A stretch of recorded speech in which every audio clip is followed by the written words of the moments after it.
Hello, welcome to another evening of Shiver. And we're going to be, this is for Die Rolling as well as Toddcast, as well as anywhere else you can find this, but you'll be listening to this on Toddcast and perhaps watching it on my channel because why not? That's why we're here. So this is our third year of doing, not in a row, but third year of doing Shiver at Halloween. And I'm the ever-excitable Adam. Let's introduce who else is here. To my right is Lizzie. Lizzie, tell us a little bit about yourself, where people can find you, and what your favourite horror movie is. Oh, yeah, we've just done this. So my favourite horror movie, not quite horror, is Lost Boys, because of Kiefer Sutherland, obviously. And you can find me on Instagram as Ball Gaming with My Family. Excellent. And your name's Lizzie. And it is Lizzie, yes. And below you, on my screen at least, and below a lot of people, is Matt. Oi, what are you trying to say? Good job, I like you. Hi everyone, Matt here from The Offline Gamer. If you're listening to this on our podcast feed, you know how to find me. If you're watching this on Adam's channel, then I'm at Togcast or The Offline Gamer on YouTube, and or offlinegamer.co.uk. Everything's on there. This guy is impressive. And I don't watch horror movies because I'm a wuss. But you did say Alien was... Alien, yeah, as we discussed earlier, Alien is, to me, it's a sci-fi movie, so I'll begrudgingly accept it's a horror movie. It's sci-fi horror, the original, I believe. And also was pitched to the studios as Jaws in Space, which I think I said the first time we played Shiver, because when we did Land Shark. Oh, yeah. So next to Matt is everyone's favourite Dotty. It's Dotty. Hello. I'm just here for the shits and giggles. Hopefully more giggles and shits today. Dotty, where can people find you? I don't know. I am currently on YouTube, on Instagram, and if things go well, I'll be back streaming, but I need a new PC. Okay, and it's Summon Games, right? Summon Games, that's me. There we go. Playing some of these. All the games behind there, Dotty, is, hopefully it won't fall and crush you at any point during tonight's gameplay. Or at all. Those really. Those. And what's your favourite scary movie, Dotty? You make me pick one now. I'll go with the original Alien. Perfect. And for those people at home, my favourite horror movie, nobody cares about. So we're here to play a game of Shiver. This is a setting agnostic horror role-playing game by the guys at Parable. These guys make some really fun products. I highly recommend checking them out, including Don't Play This Game, which is a fun solo kind of journaling horror game. Dotty sent me his book of his own Descent into Madness, and it was great fun. Mine's going to be sent over to him once I've done it. But did he play the game as well? Sorry? Did he play the game as well? He sent you his book as the Descent into Madness, but did he actually play the game? Yeah, he also played the game, yeah. He sent me a journal of his hopes, dreams, and then also showed me the journal as well, yeah. So there is that. Well done, Matt, well done. 10 points already. So we're going to be playing Shiver. I think I've mentioned that already. Matt and Dotty and myself, we played this a couple of times at this point. Lizzie, it's your first go, so I'll try to be gentle. And I'm going to talk about the general mechanics of this. And it has been a year since I played this, so I might be rusty. But like all good role-playing games, the rules are just, there are guidelines. You just try and get us. As long as we have fun, that's the main point. So with Shiver, you're going to be coming across something horrific and trying to survive. Now, when you're playing this game, you can make this as horrific as possible. You can go Texas Chainsaw Massacre level of gore and visceral horror, or you can go all the other way to Scooby-Doo, which is Matt's preference. So we're going to meet Matt closer to the Scooby-Doo than the visceral horror. So he's not... Lizzie was saying she didn't want to watch Matt throw up on camera, so, I mean, I know one needs to hear that on a podcast. So let's talk about the mechanics in Shiver. So as it's a horror game, every single character has got a fear. Now, the fear is something I really enjoy in this game. I've created characters for everyone here, and we'll introduce characters momentarily. And each one of you has a specific fear.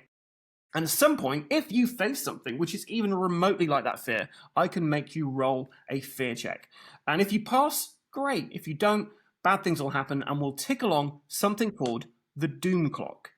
Now, the Doom Clock I'll go into next, which is basically, if you imagine a clock, and it's got 60 minutes in it, and every quarter of an hour, something horrible is going to happen.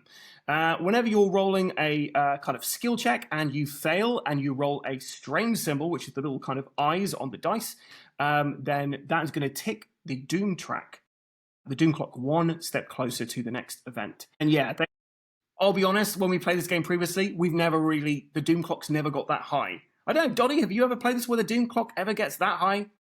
Yeah, it doesn't really get that high unless you're doing terribly poorly. So hopefully we'll see it happen tonight. There's also something called luck in this game as well. So whenever you're doing just a general roll, you're going to be taking the dice from your skills and talent kind of attributes. And if you ever roll a luck symbol on a dice, you can bank that for later. You can bank up to 2 luck. So if you make a note of that somewhere on a piece of paper, and you can basically use that to roll an extra dice in a future roll. If you roll 2 of them at once, though, in a check, you can actually move that doom clock 1 minute back, or you can count it as 1 success. Does that make sense to everybody? Yep. Okay. I feel like there's a bunch of other mechanics that I'm not even talking about. Is there anything else I've missed, Dottie? I was going to ask if for example, if I'm rolling grit, I have 5 dice in my pool. Do I roll the white shiny dice as well because I've got a 1 underneath it? So each character has a speciality of their core skills. So for Dottie is grit. For Lizzie, I believe it's wit. And for Matt, it's smarts. So I basically thought, what is the opposite of them in real life, and gave them that strength. No, I'm joking. So yeah, you will be basically rolling all your skill dice and also a talent dice, which is something which has a lot more successes on. So yeah, you're much better at doing strength-based checks, for instance, Dottie. Lizzie, you're much kind of more about dexterity. And Matt, you're the brains behind the operation. So good luck, everybody. You're in charge. No, you're not brains. Your heart. Your heart, because I just remembered. Matt is a snake oil salesman, so he's going to be trying to charm everybody. So he's the faceman as opposed to the brains. So there isn't a brains in this, so we should see how we get on with this. But yeah, you also do have one skill you're not so good at. So Dottie, I think yours is probably smarts. Smarts, yeah. And in the game. Yeah, and in game.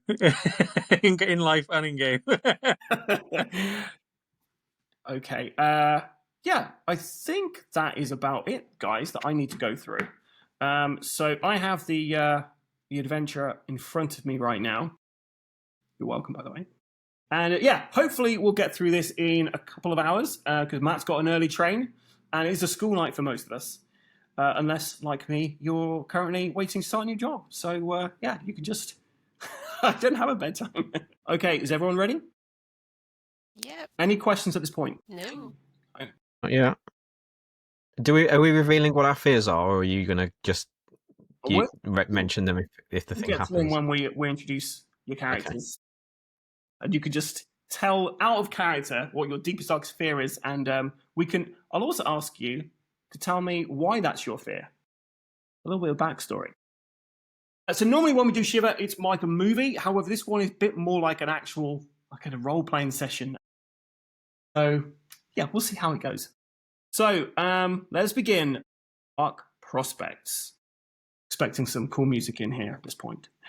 Okay, so our tale begins in the small frontier town of Hope's Hollow, a place where many a dream has traveled and many a dream has died. Prospectors desperately sift for gold in the hills, hunted for fortune, whilst others try to tame the land, although the soil ain't much to write home about. But people persevere, and although they may not thrive, they at least survive. Times, however, are changing.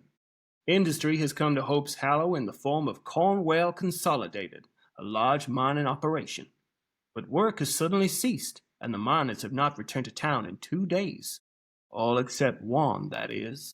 Raving lunacy through the streets about something down in the pit. Mr. Cornwall and Sheriff Elsie Mullins are putting together a posse to go check things out. A handsome reward in tow for anyone who signs up. So if you can imagine the dusty town of Hope's Hollow and classic Western, we're going to start in a saloon. And in the saloon, having one last hurrah is Lizzie, could you tell us who your character is and what they're doing in Hope's Hollow? And also, what your horrific horror is, what your fear is. My horrific horror.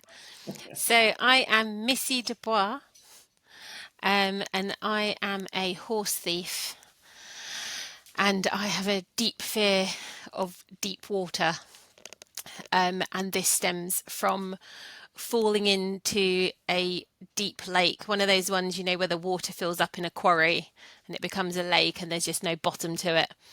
And I swear something was pulling me down, and it happened when I was a kid, and I've hated deep water ever since. Gosh, I could visualize that. Gosh, I might need to roll a fear check now. Oh my god. Okay, so Missy Dubois is in the saloon, and she's playing a game of cards. At the table is a very stoic man, and so far, you know, you've been beating him at every single hand of poker. And he looks up at you, and he utters the first word he said since you've actually been playing cards, and you've been here for about an hour at this point. Don't I know you from somewheres? No. She's racking her brain to think, does he know me from somewhere? No. I just remind you of every other person that's terrible at cards. No, we've never met. You look mighty familiar. And by the way, nobody has to do an American accent. I mean, I'm barely doing it at the moment. So don't worry. So his eyes kind of shift over to a notice board that is in the saloon. Your eyes follow over, and underneath several wanted posters, you do notice one that looks very familiar. It was a bit stupid of me to sit next to my wanted poster. Who knows? This is like a rinky-dink town. Maybe you thought you were going to be safe here. Yeah. I think it's probably best to move on. You quickly exit. It's a good idea, yes. Meanwhile, the bells ring out in the church, and sitting alone in the dark, staring out across, is a big hunk of a man. Hey, introduce your character. Why are you in the church? Me, I am what would you call me? A massive mountain of a man called Brick. He's stuck around this town. His family moved here. And yeah, he's stayed. He's not the brightest at all. But in a fight, he's always got your back. So you're a local around here then? Yeah, I'm a local. Have you gone to the mines yourself? Have you been approached by the company to work the mines?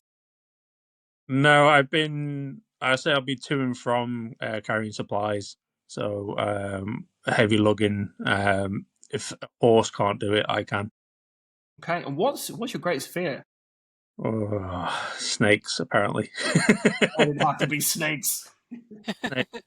Goddamn snakes. What? Why is it snakes? What happened? I don't listen very well. So even as a child growing up, I didn't listen to my parents, my aunts, uncles. So their response was to bushwhack snakes in my direction, and some of them are venomous in the area, and some. So. Wow, your family sounds great. Yeah. Gosh. Okay. What are you doing in the church? What was I doing in the church? I don't drink anymore. Oh. Always leads to a punch up. I'm kind of repenting my past of drunken, stupid nights. Okay. So as you're kind of praying there, in walks Father Callahan, who you've known all your life. He's an older guy, nothing on top anymore. You knew him when he had quite long hair. And he sees you there and is just happy to see you because you're the only person here. Oh, I didn't see you there, Brick. What are you doing here on today? It's a fine day for a young lad like yourself. You should be out there, catching the day. I will be shortly. I'm headed up to the mine. Oh, you go careful out there, Brick. I'll say a prayer for you. I'll be fine.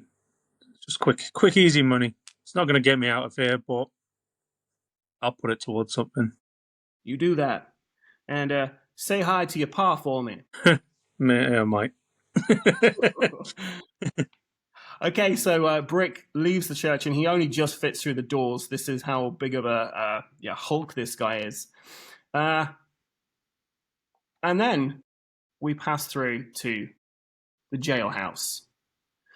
And locked up in a cell is our last adventurer, Matt. I am playing Carmine Carver, colloquially known in these parts as the Face. I am a snake oil salesman. So I've come into this lovely little backwater town. All this new construction and work is taking place. All these people are getting jobs. I thought I could, maybe make a little bit of money selling them some of Carver's patented healing potions, and trying to relieve all of these people of their hard-earned money. Carmine is mortally afraid of blood, and this all comes down to a accident that his parents were in when he was younger. Luckily, they survived, but that when they were injured, there was literally just blood everywhere, and that stuck with him for the rest of his life. Gosh, well, wish I hadn't asked now. Okay, so and how are you dressed at the moment? Oh, I mean, sort of. What sort of period are we in here? 1880s, that kind of thing. Yeah. So this is when the West was wild. Yeah. So we're not. What counts as like a very posh cowboy outfit from that sort of era. Nice trim, golden studs on his belt. He just looks like he's got a lot of money because obviously he's very good at scamming people. But how good are you scamming people as you are currently in the jailhouse? What happened? Well, I wish you'd have told me I was in jail. I'd have prepared for this. It turns out that one of the local residents is someone I've scammed before.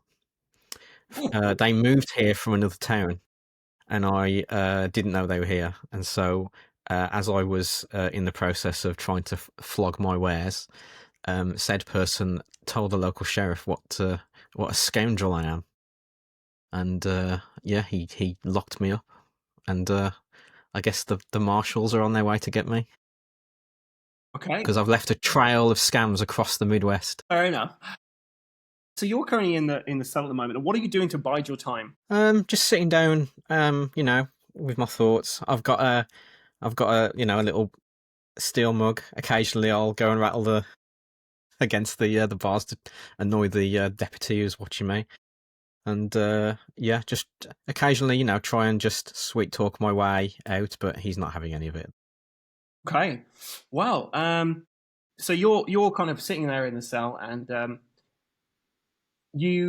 there's two cells in here. You're in one, a darkened cell. There's a cell next to you that's also darkened. Something shifts in the shadowed corner of the single person cell next to you. Now you've been here for the night, and you haven't noticed anybody in there, but there is certainly somebody in that cell, and they slowly come towards the bars in between both your cells, and you see a wild-haired and wide-eyed individual clad in shackles. He's lean, with coal soot and grime under his fingernails. Twitchy and cagey, he laughs nervously as the light bounces off his darting eyes, constantly glancing around the interior, checking for something in the shadows. Hello, neighbour. I didn't hear you here. What are you in for? I'm in here for being a survivor. Survivor of what? The door suddenly opens, and you see one of the sheriff's deputies, Clancy, who you do not like, because this guy was very rough getting you into this cell. Well, Carmine, it's about time you paid your dues, son. I mean, I haven't done anything wrong. What do you want me to pay for? You're going to come with me, and you're going to listen to what the sheriff has to say. And maybe you might be able to work your way out of this one rather than talk your way out. Okay. Now, don't try and lead the way. He gets out his pistol, trains it on you, opens the door, and lets you out. And you're ushered out into the square. So all three of you kind of come in from different areas to come into the square. Obviously, Missy, you're coming straight out of the saloon, and there is a whole kind of huddle of people around, where there is a gallows in the middle of the square. Today is not a hanging day, thankfully, but this is a button nexus for hoedowns, hangings occur, and if someone hollers loud enough from that stage, the whole town can hear it. On the stage is Sheriff Elsie Mullins, who's starting to go hoarse from putting out the call for a posse. This can be used to pull you guys in, hopefully.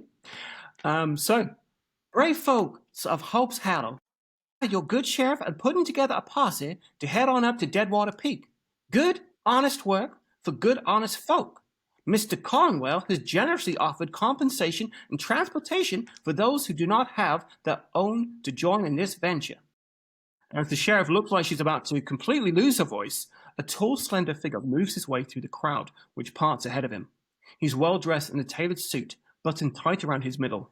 The chain of pocket watch glints in the morning sun as he moves through the crowd. The shadow of a thick-brimmed black hat adds an intimidating note to the angular and deep-set features of this man. Along with the immaculate attire, a set of pince-nez glasses and a well-oiled mustache mark the figure out as someone important, cut above the general townsfolk. This is, of course, as everyone who has been in Hope's Hollow for any length of time will know, is Silas Cornwell. After cutting swiftly through the passing crowd, he mounts the stage, and alongside the sheriff, begins to speak. Now, the good people of Hope's Hollow quiet down as soon as this very well-to-do gentleman starts speaking. Good people of Hope's Hollow, it's so wonderful to see you all out on this glorious day and taking such interest in this venture that the good sheriff has organized. It fills my heart with great joy to see the sense of community we have here in this dear town of ours, and as such, I would like to provide what help I can to this present predicament. I'll be offering $2. Yes, that's right, $2, as well as food and travel for all those who wish to participate. All those who wish to join and head to see our hard-working folks up at the peak should speak to one of these fine lawmen who will appraise you with the finer details of contracts of employment, recompense, and such. You may, of course, come speak to me privately if you so wish. With this, Cornwell returns to his private office just above the saloon. The crowd disperse, and the only people left standing there is the three of you. Now, Lizzie, do you recognize Carmine? How do you know him? Well, being the gullible type. No, actually, I've got pretty good wits. So, have I got pretty good wits? I've got pretty good wits. So I recognise him as somebody who I've seen selling his wares in previous towns, I think. So I recognise him for what he is, another entrepreneur. I make my money from thieving horses. He makes his from selling his wares. These are different types. Perfect. Yeah.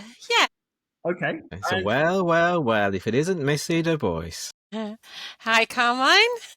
How are you? Seeing you round in these parts. Yes.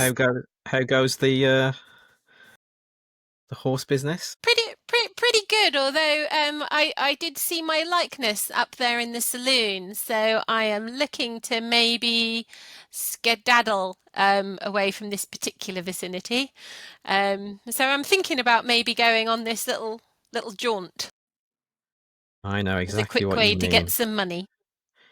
It's a bit less than my usual going rate, but it seems I have no choice either. So. Yes, as the sheriff's deputy is still standing behind you with his gun trained on you. That's right, you snake-tongued bastard. You're going to go up to Mr. Cornwell and we're going to settle this matter out. Young lady, I'm sorry to hear that you know this gentleman, but if you'd like to speak to Mr. Cornwell too, if you're interested in his offer, I can escort you there. And Brick, are you here? Are you trying to get on this too? May as well. Need some cash. Well, I think I'll be glad to have someone as capable as yourself. So, he leads you guys all up the rickety stairs outside the saloon, up to Cornwell's office. So this office you're going at, this is completely different to the rest of the buildings you visited in this place. Everywhere else is a bit rundown. This is pristine.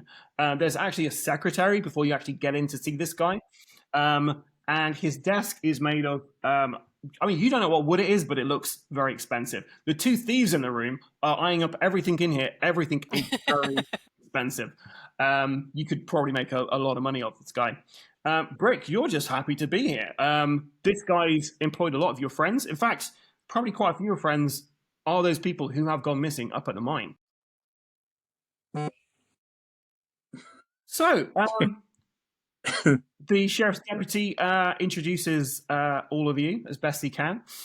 Mr. Cornwell, I'm sorry that there's no one else willing to go up here at this point, but I've got you here a volunteer from the sheriff's department. He'll be assisting you here. Just, I wouldn't keep him out of your sights if I were you. And then there's this young lady, of course. I'll let her introduce herself. And then Brick, who, he doesn't mean no harm. He'll be quiet. He'll do what he's told, and I can vouch for him, sir. Well, that's mighty kind, Sheriff Deputy. Don't let the door hit you on the way out now. Okay there. Yes, sir. God, this town's full of idiots, he says as the sheriff deputy's left. As he leaves, I'm going to be stepping in and I'll shoulder barge him ever so gently and just give him a cheeky smile as I'm walking in. He flies through the window. He gives you a little curt smile and walks off. So yeah, Cornwell is in front of you.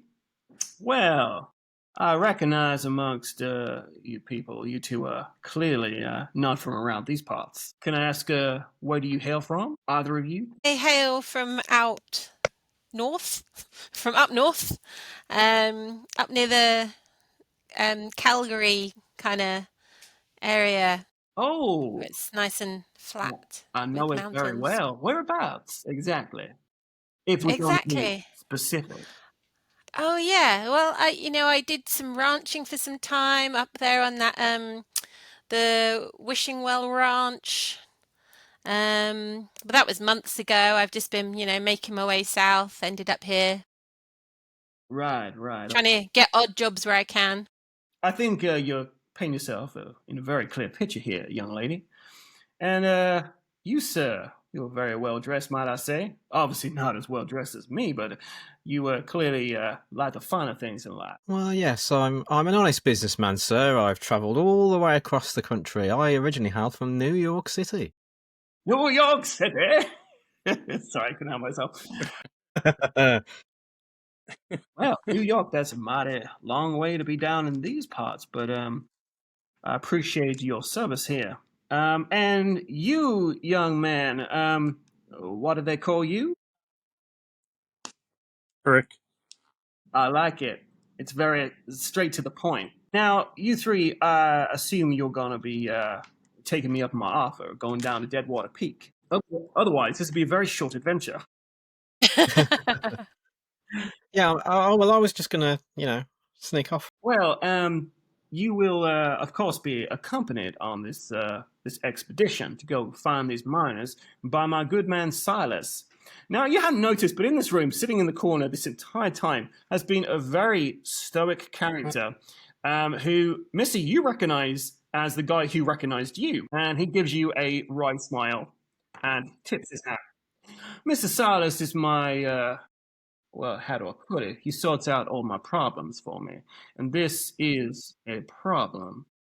You see, I came down here to Deadwater Peak to do some mining. My company, it has a few different operations all over these parts, but I heard that Deadwater Peak would be a very fine place for a mining company. So, of course, I came here and I brought my industry with me, and the good people of Hope's Hollow, they've come up and they've been digging for me. But unfortunately, well, they stopped the digging, and we hadn't heard from them for some time, apart from some crazy lunatic who's currently locked up in the cells, spouting all sorts of nonsense.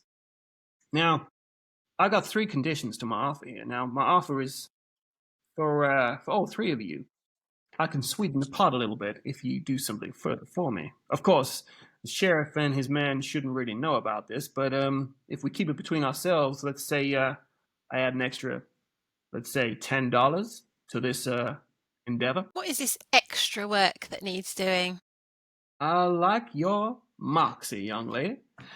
Well, the first thing, of course, is the mine cannot be damaged. This is a huge source of income, and if the operation doesn't get back up and running again, the company will be in trouble.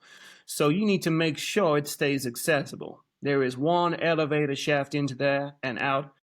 Please do not be breaking anything when you're down there. Understood? That's my first. My second, of course, and he stands up and looks out of the window out at Hope's Hollow, is the company image.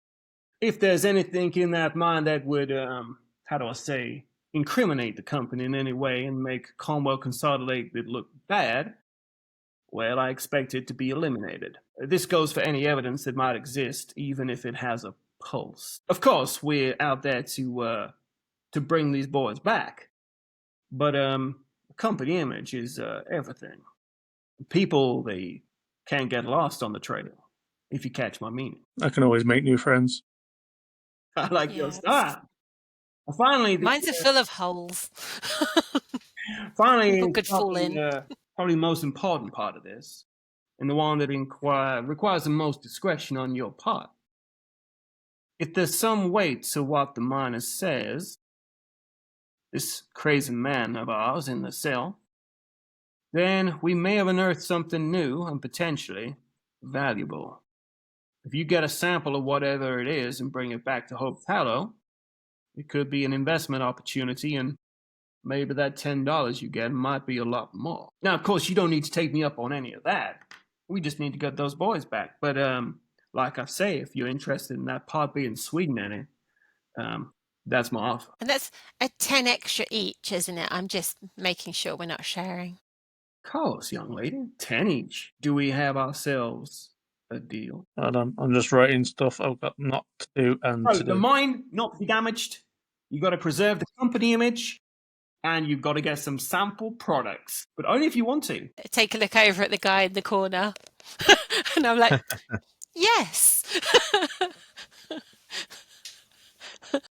Well, I like the finer things in life, and I obviously need money to buy said things, so I'm in. And what about you, young man? I'm in. Well, I do enjoy a trail with spunk, pardon that expression.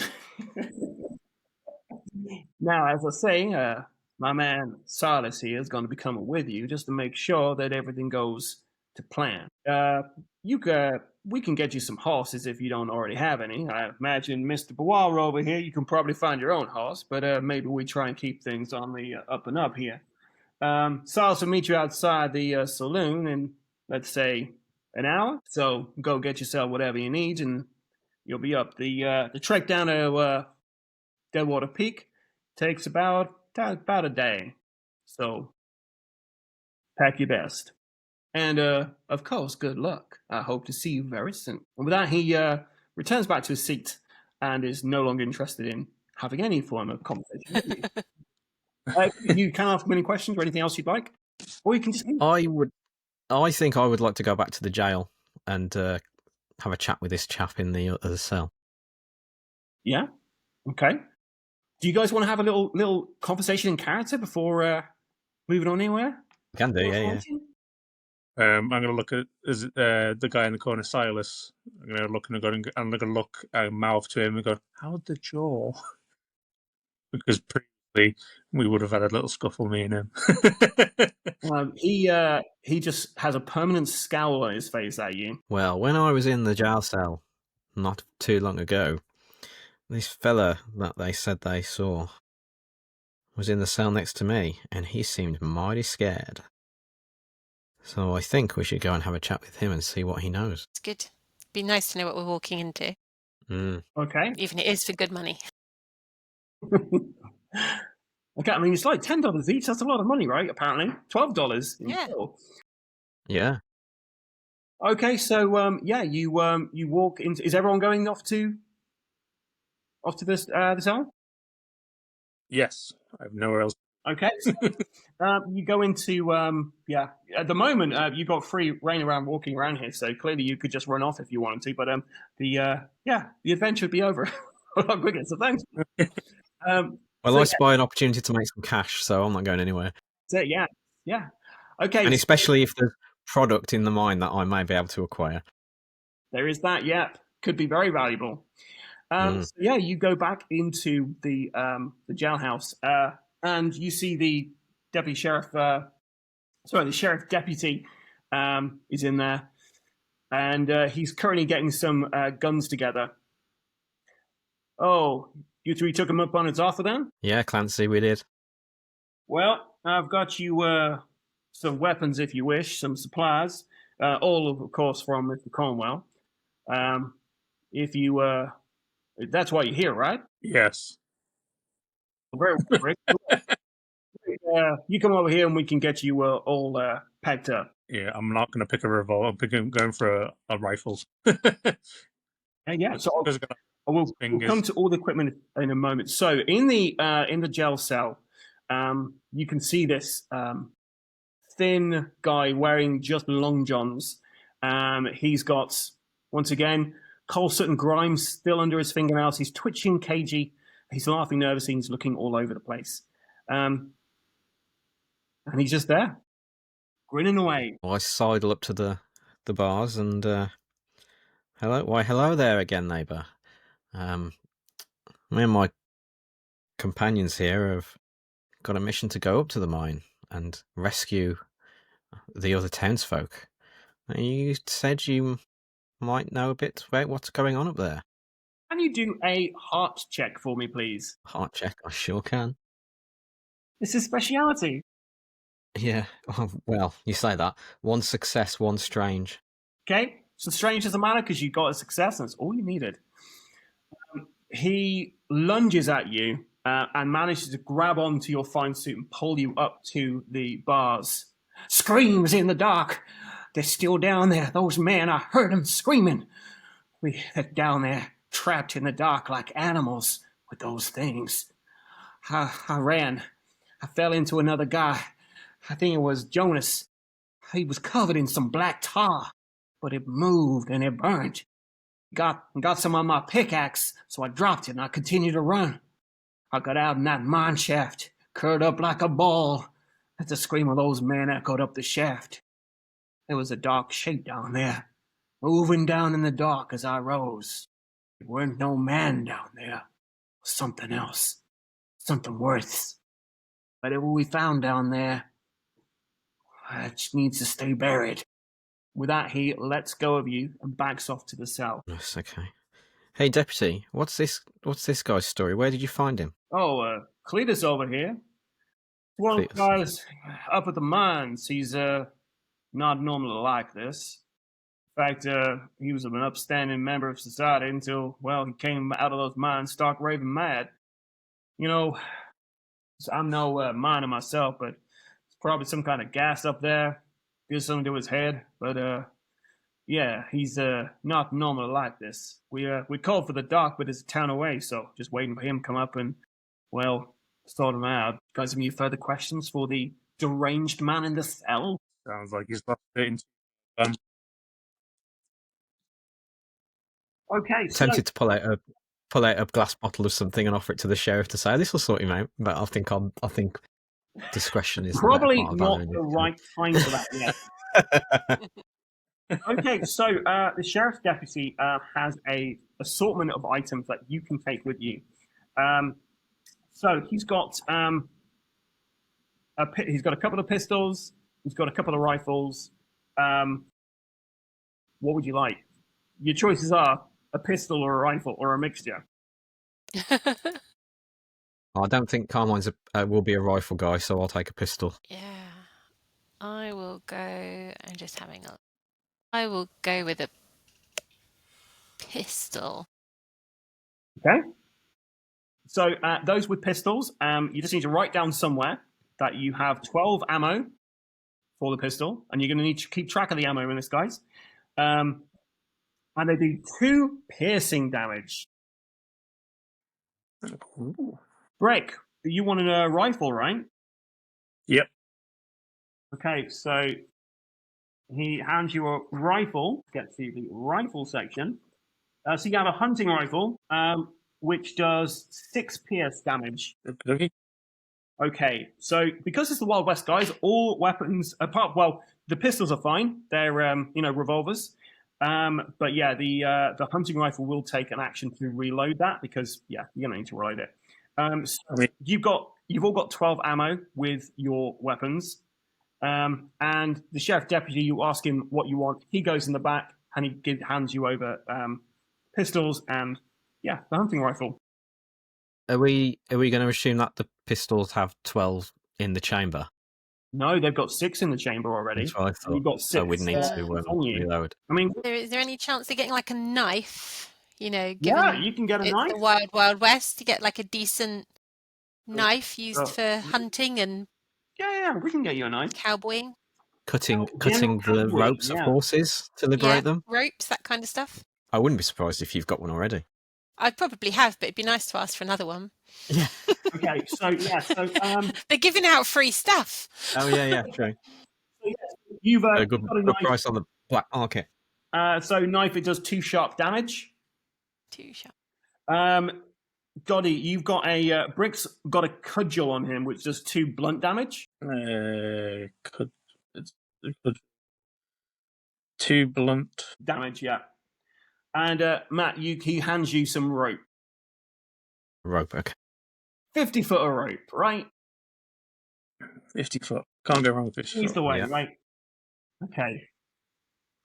And he also hands you all a canteen. So you've all got a canteen each.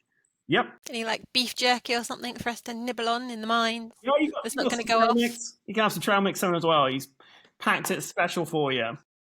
Oh, nice. Any moonshine? Nice of him. Do you honestly ask the sheriff deputy if he has any moonshine? No.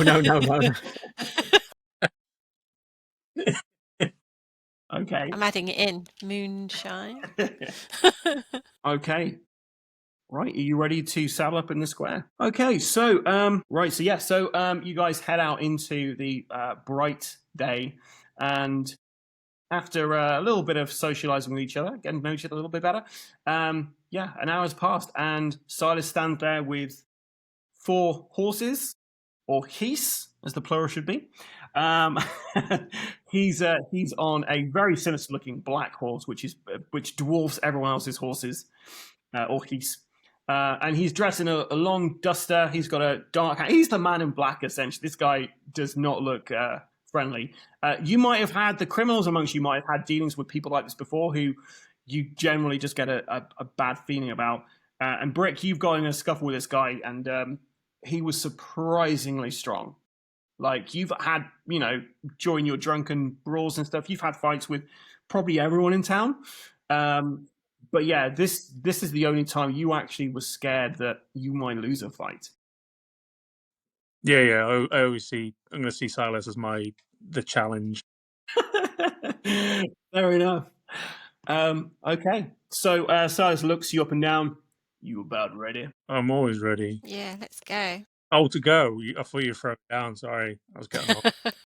You want to throw down with me, shit stain? That's fine with me, but not in Mr. Cornwell's time.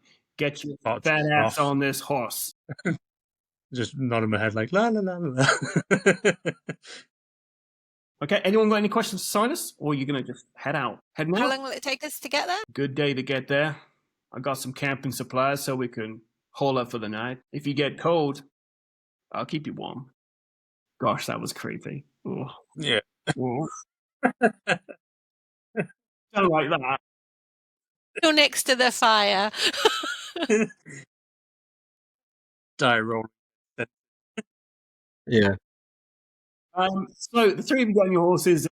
Brick's horse lets out an audible moan as he gets his entire physique on there. I mean, he's not like a really fat guy. He's just absolute muscle.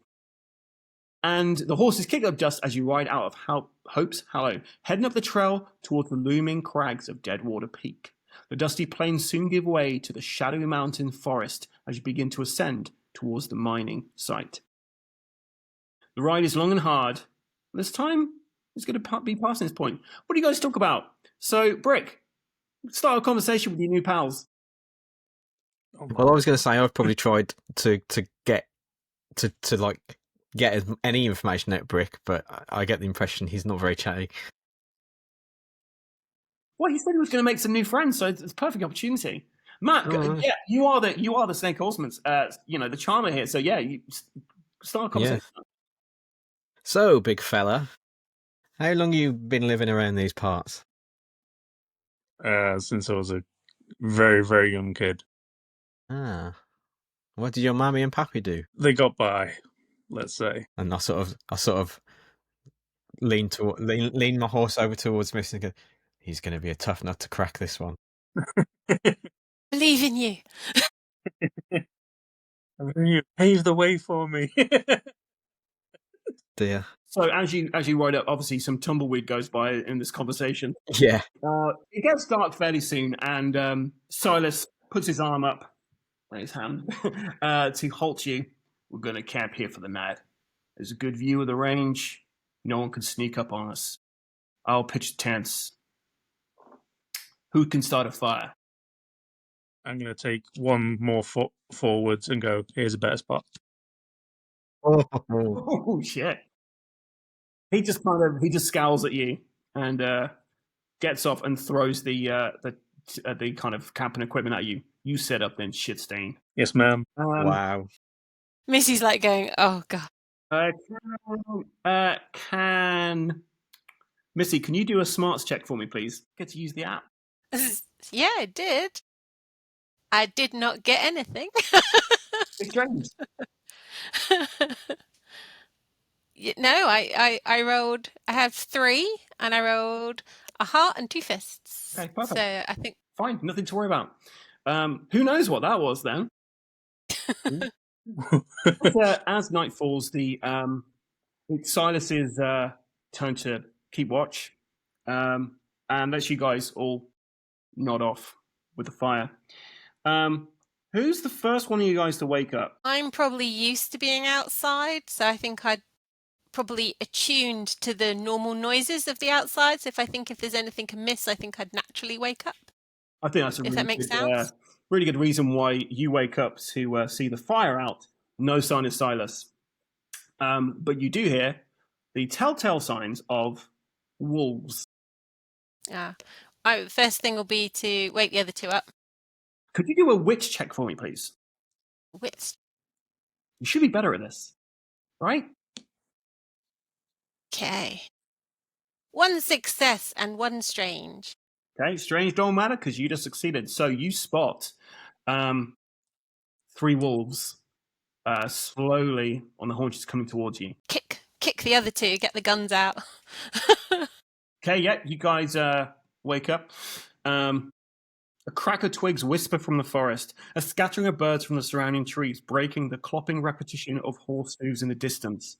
You peer out into the gloomy woods and spot a blur of black, grey fur hurtling through the undergrowth, accompanied by other snarling apparitions. A grimacing timber wolf emerges from the undergrowth. Okay, so how combat works in this game is people are going to go first, people are going to go last. And because you were able to spot them first, you guys are going to get to act first. So how combat works in this, you get to do 2 things. You can do a move, you can do attack, or you do an interaction.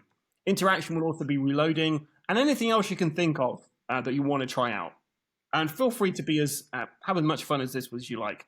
But yeah, there are 3 timberwolves. Man's best friend sure has come a long way. These silent creatures hunt in packs and are fiercely organized. Don't come between them and their meal, or you might become food as well. Is there any fire in the fire, or is it just embers? It is out. It's embers.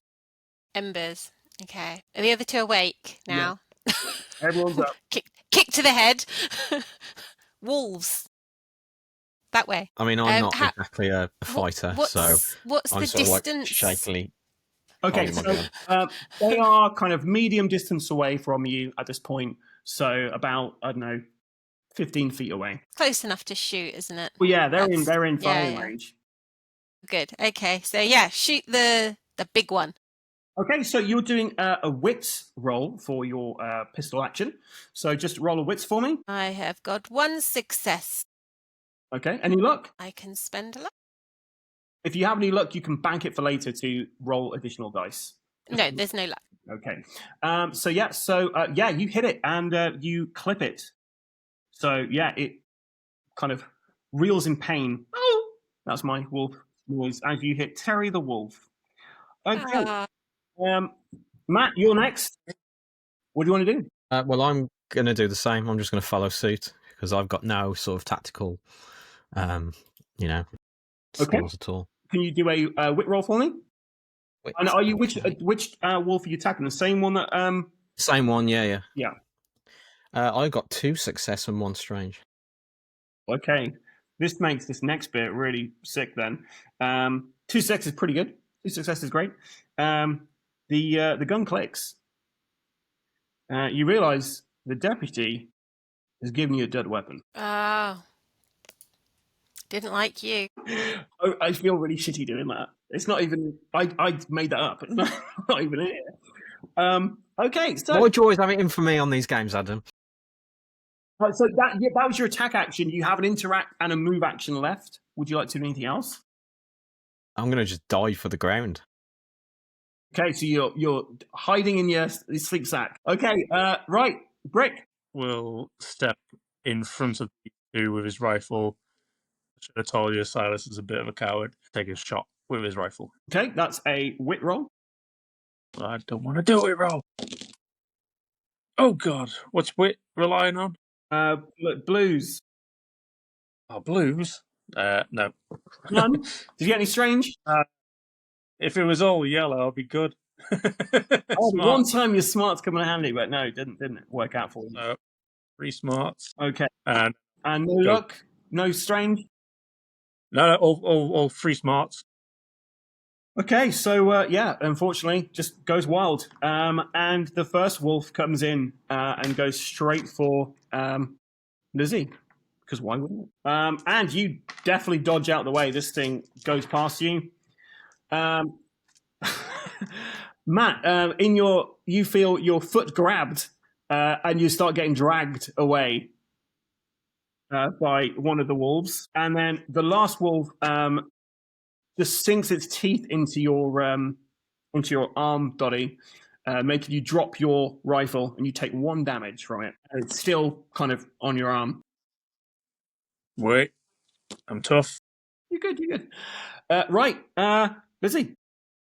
I'm not tough. I am going to shoot again. So there's one taking... How many are there altogether, sorry? 3. Well, so 3. one of them's currently just jumped past you, trying to attack you, the one that you've injured. Another one has grabbed the sleeping bag that Matt is in, is dragging him off into the woods. Brick has currently got one hanging off his arm. Right, okay. So I'll take the one that's trying to steal Matt away. Yeah. That's a wit check. So I've got 2 successes and 2 strange. Okay, strange don't mean a thing. You hit that sucker, Terry reels back. Not Terry, sorry, that was a different one. Barney, sorry. You hit Barney in the shoulder. It drops Carmine and just kind of backs off. Carmine, you're in your sleeping bag. What would you like to do?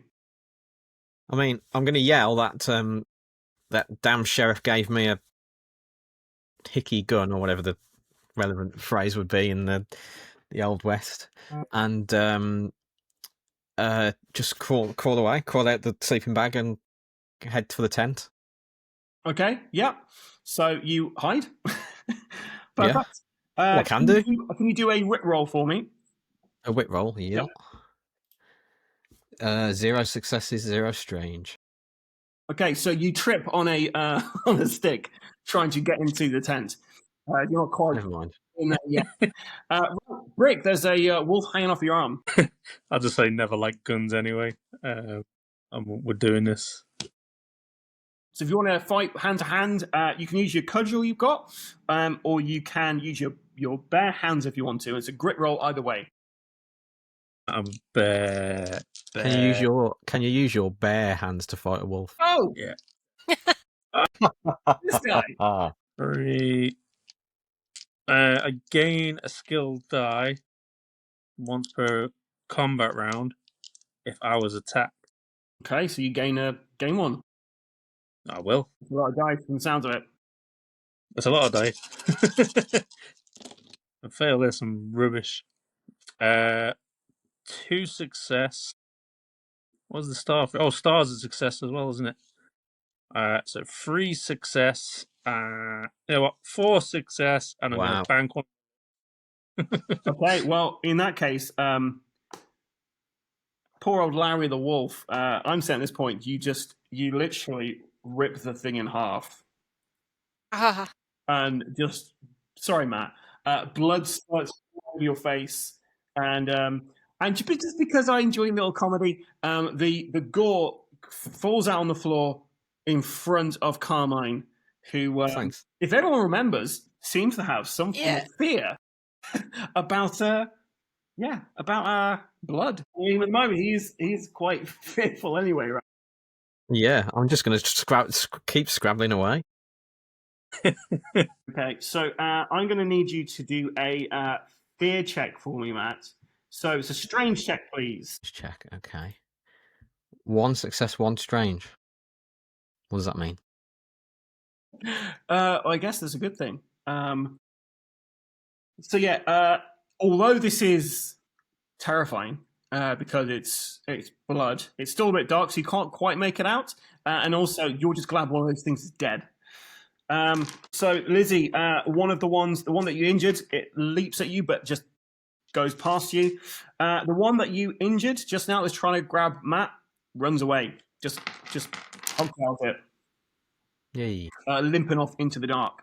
Right, there's one wolf left. Terry, the timber wolf. Terry. Lizzie, what do you want to do? Go on, Lizzie. End it. End it. This one's quite close to me, isn't it? Yeah, it keeps leaping past you, so you're fine. I'm just going to go at it with my knife. Knife? Yes. Hit on this. Okay, so that's going to be this isn't the first time I've encountered wolves. I live out here. That's a grit roll for me, please. Yeah, I don't know why I said that, because that's a terrible roll for me. 1 success, 1 strange. Nice. Yeah, so it says, Matt, what do you want to do? What just happened? Is it dead? Did you say? It just it's injured, but it's not dead. It's injured. Okay. I mean, I can't do anything, so you can throw stuff at it. You can make noises. I was just going to say I can pick up some dirt off the floor and try and throw it in its face to blind it. You might be able to get a rock. You can use improvised weapons. Oh yeah, from the campfire, from this side of the campfire. Yeah, let's throw a rock at it. My rifle's on the ground as well. And yeah, he has dropped his rifle, so you could grab his rifle and shoot that if you want. I'm not a no, I don't think I'm a He doesn't deal with weapons. Yeah. Okay, so could you do this is going to be a grit roll because you're hurling a rock. 2 success, 0 strange. Oh, nice. Okay, so you smack it straight across the face, blinding it in one eye, and it howls out in pain. Brick, you've just dropped the carcass of a wolf. You're covered in blood at this point. What would you like to do? Go for the one that's left standing. Okay, so you leap at this creature, I imagine. Grit roll. Yeah, I'll probably go for the scruff of its neck.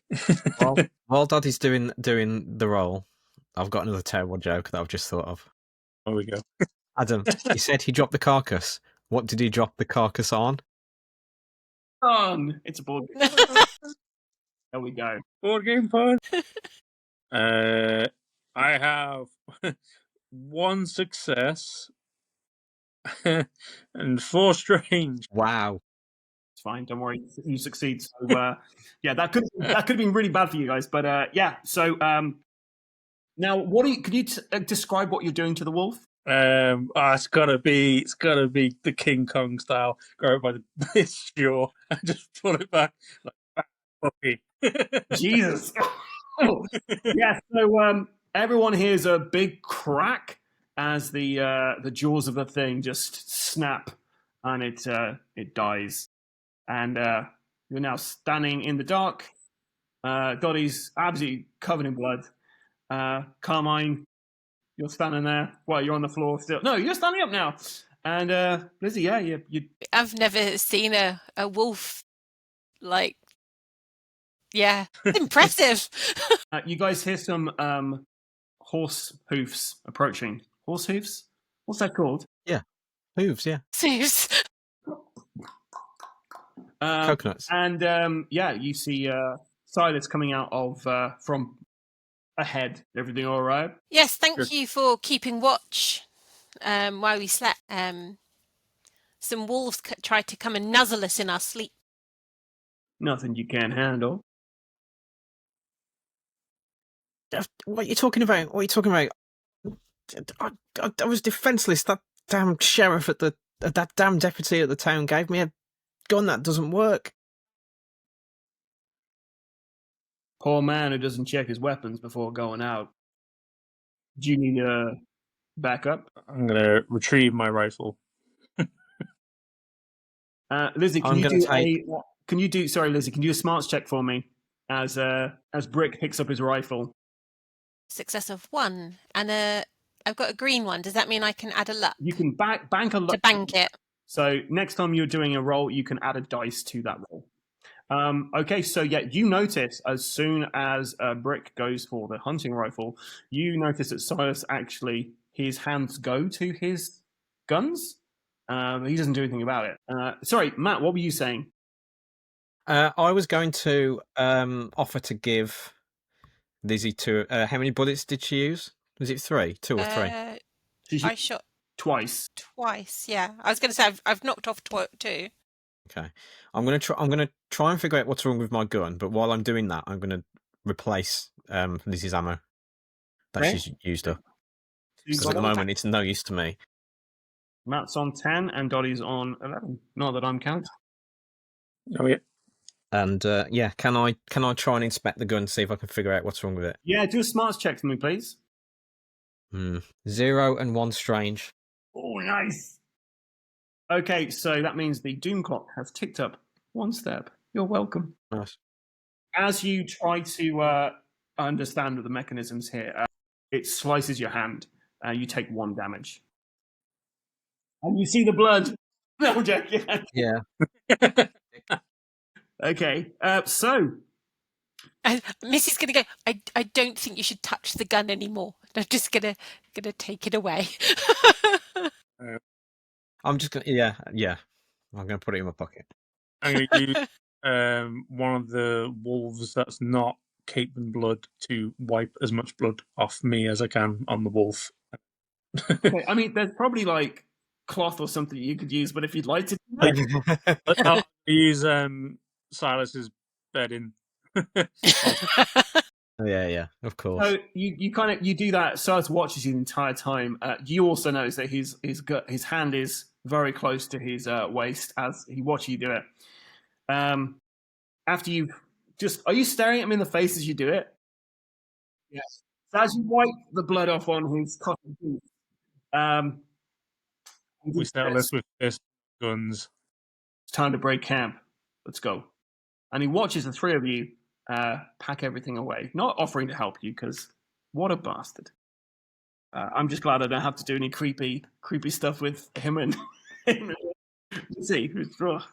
Okay, so then you guys do you want to do anything else before you head on? No? Okay, perfect. I'm gonna give. I will say though that Can I borrow your knife for 2 seconds? What are you doing with it? I'll give you straight back. Sure. Don't blunt it. Go cut one of the wolf's tails off and give it to Silas. I said, see, it's a little gift from me to you. And I'll give the knife back. he accepts Wipe it on my it. chat. Yeah, he accepts it and then just drops it. Lizzie, because you keep saying how you're a wilderness person, right? You know all this stuff. One thing that strikes you very strange about these wolves are they're very far from home. It's odd that wolves would be this far down the mountain. They don't normally drift that far from their caves. Maybe something spooked them. Would someone like to investigate them further, or you're happy as leaving them as they are? Oh, we could have a little look at them if they're just splayed out there. I might just go over and have a look to try and, not avoid all the Silas Doddy sexual tension that's going on. Yeah. Good. Yeah. It's He stopped. So if you could do a smarts check for me. Remember, you do have a look if you wanted to add a. I do have one. I'm just trying to work out how I do that. If I press. Okay, yeah, I've worked it out. Smarts. I just got one strange. Yay! Woo! Okay, so you do see that the wolves all bear strange wounds. Obviously, this wolf's been ripped in half and stuff, and the other one's been prized open. But there's these other strange wounds on there, almost like burns. But on investigating further, there's no soot or residue of fire on them. These strange kind of weird markings. Maybe that's why they're so far away from their homes. A horse whinnying breaks you out of your investigation, and Silas ushers you all to move on. The lights start coming up as it's getting into morning. It's a bit further up the mountain, and as you continue up the mountain trail towards your goal, the woods thin as the ground gets rockier under your horse's hooves. There's no bird song or sounds of nature up here. It is eerily quiet. I realise I'm not doing an American accent when I'm reading out these directions now. You're welcome. You enter a small valley that winds its way up towards the mine. As your horses splash up the trickling stream at the base of the valley, you hear some movement up on the ridge. A group of riders, armed with bows and rifles, crest the ridge and look down upon your ragtag group. They're unmistakably members of the Nkosi tribe who live in the area surrounding the mine. Their leader calls out to you. Stay your steeds. Progress no further. The mountain should not be disturbed. Death lies in its rocks. Leave death buried there, unless you wish for it to bury you with it. Notice how I didn't do a Native American Indian accent at this point, because I don't want to be cancelled. Too late. So yeah, they're these Native American Indians. Now, Brick, you probably had some encounters with these guys before, and they're normally keep to themselves. They don't really come into town that often, but they do a little bit of trading. You might have fought one of them in one of your drunken stupors, but yeah, they don't normally. You don't normally see them. I'll shout back to him. We're fine. We're with Silas. He's got this. Don't worry about it. We're perfectly fine. How are you? How's the wife? They just stare on, looking at you. Good chat. Well, I'll sidle in front and say, "Don't worry, I've got this."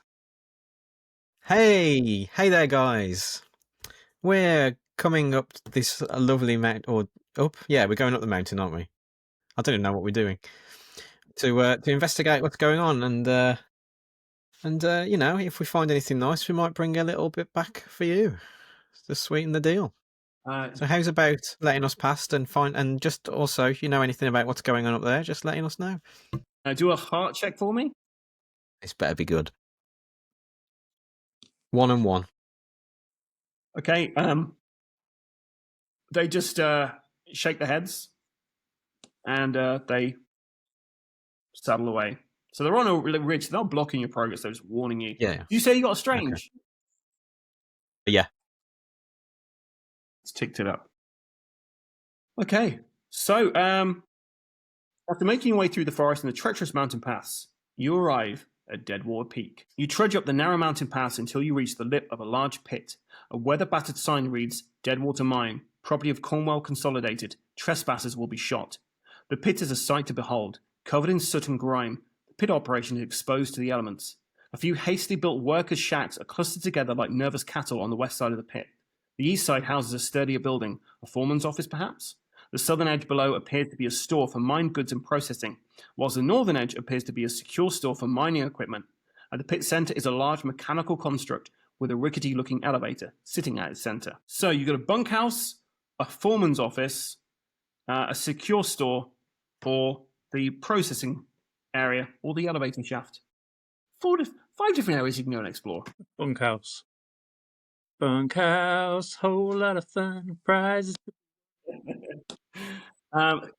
Is everyone? Are you guys splitting up to cover more ground? Well, I've got no weapon, so I'm definitely not gonna abandon. I'm gonna at least stick with one of them if they do. If you two do decide. So I'll go to the bunkhouse as well. There's probably multiple bunks. I'm assuming there's a lot of people that work here. There's just one building which houses all of the miners in here. Okay, so the bunkhouse the door's got a flimsy lock on there. Brick, you kick open the flimsy door to the bunkhouse to reveal a dark and grimy space, cramped with lines of bunk beds. The stove at the end of the room is cold. So, who would like to do a investigation or look around? This is not my strong suit. Go on, I'll do it just for the comedic value. Okay, could you do a smarts check for me, please? This is how the Sarge died. That is a. You know what? You can just tick over that doom clock for us just once for us, please. Lovely. You're very welcome. I like 4 minutes. Okay. Right, Lizzie, could you do a wit check for me? I'm better at wits than smarts. I've got 2 successes and 1 strange and a luck. Perfect. You can save Pretty it good. for later. You find a mining lamp in the corner, which you can take. So it will light up an area in front of your character for medium range, which will be pretty handy going down into a mine. I was just thinking we should maybe ask for mining lamps before we came down here. Well, here we are. And Matt, would you like to do a smarts check for me? Really, but if I must. Please. 1 success, 1 strange. So you're kind of looking around now. I don't know whether you're looking for clues or if you're just looking to pocket something, but you do find a soot-smeared piece of paper rests on one of the beds. Would you like to read it? I would love to read it. Great. Here's a lovely accent for you guys. My dearest Mary, work continues as normal down the mine. No accidents are late, which have been a blessing. Although the deeper we get, the tougher the work becomes. Sometimes it feels like rock that deep don't want to be mined. A weird thought, I know, but being in the dark all day plays tricks on the mind, something fierce. We'll be cracking our way into a new seam tomorrow. It's dangerous work, but if it finds what Mr. Cornwell's looking for, then we'll all get bonuses. Good ones, too. Maybe enough for us to get a place somewhere. I'll write again as soon as I can. Forever yours, Jonas. Lovely prose. Well, Jonas. He's one of the brothers. He's the one who was. I've written covered in tar here. Ta-ta. Cletus mentioned him, didn't he? He does. Cletus did, yeah. Mm. I'm glad you remember these names. That I'm just pulling out of my head.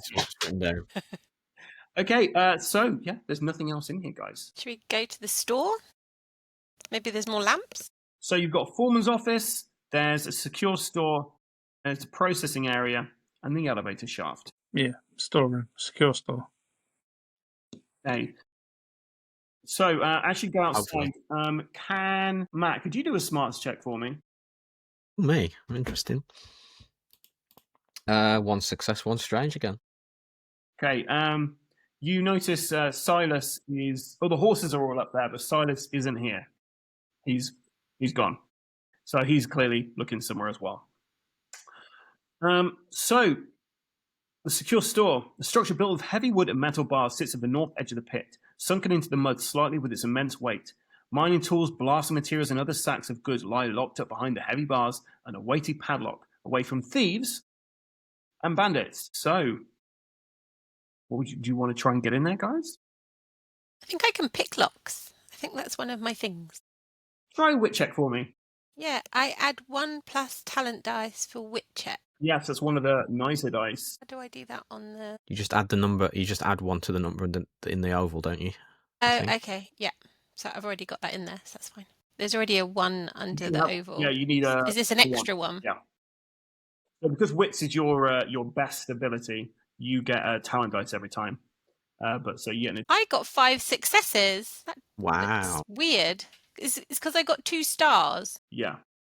I got 3 things and 2 stars. Yep, that's it. Oh. Okay, so you can completely skip part. Nimble fingers. You can completely skip part of the thing they wanted to go down here because well done. So you find there's a plethora of items in here. There is a crowbar, there's some other mining tools, and 3 sticks of dynamite. What would you guys like? Well, I immediately go for the crowbar. I was going to say, would you like it as a weapon? Yeah. Nice. Okay, I'll get you a crowbar. information. I'll take the dynamite. Perfect. I'll give you that in a sec. So your crowbar is 2 blunt, Matt. 2 blunt, yeah. And you can add a talent dice to your dice pool when you're opening doors using the weapon. That makes sense. Yeah. The dynamite it does 6 blunt damage. Yeah, just write down you have it. Avoid fire. So there's 3 sticks of dynamite. 3, I thought you said 2. Yep. I can't remember what else you said was there. Some mining tools.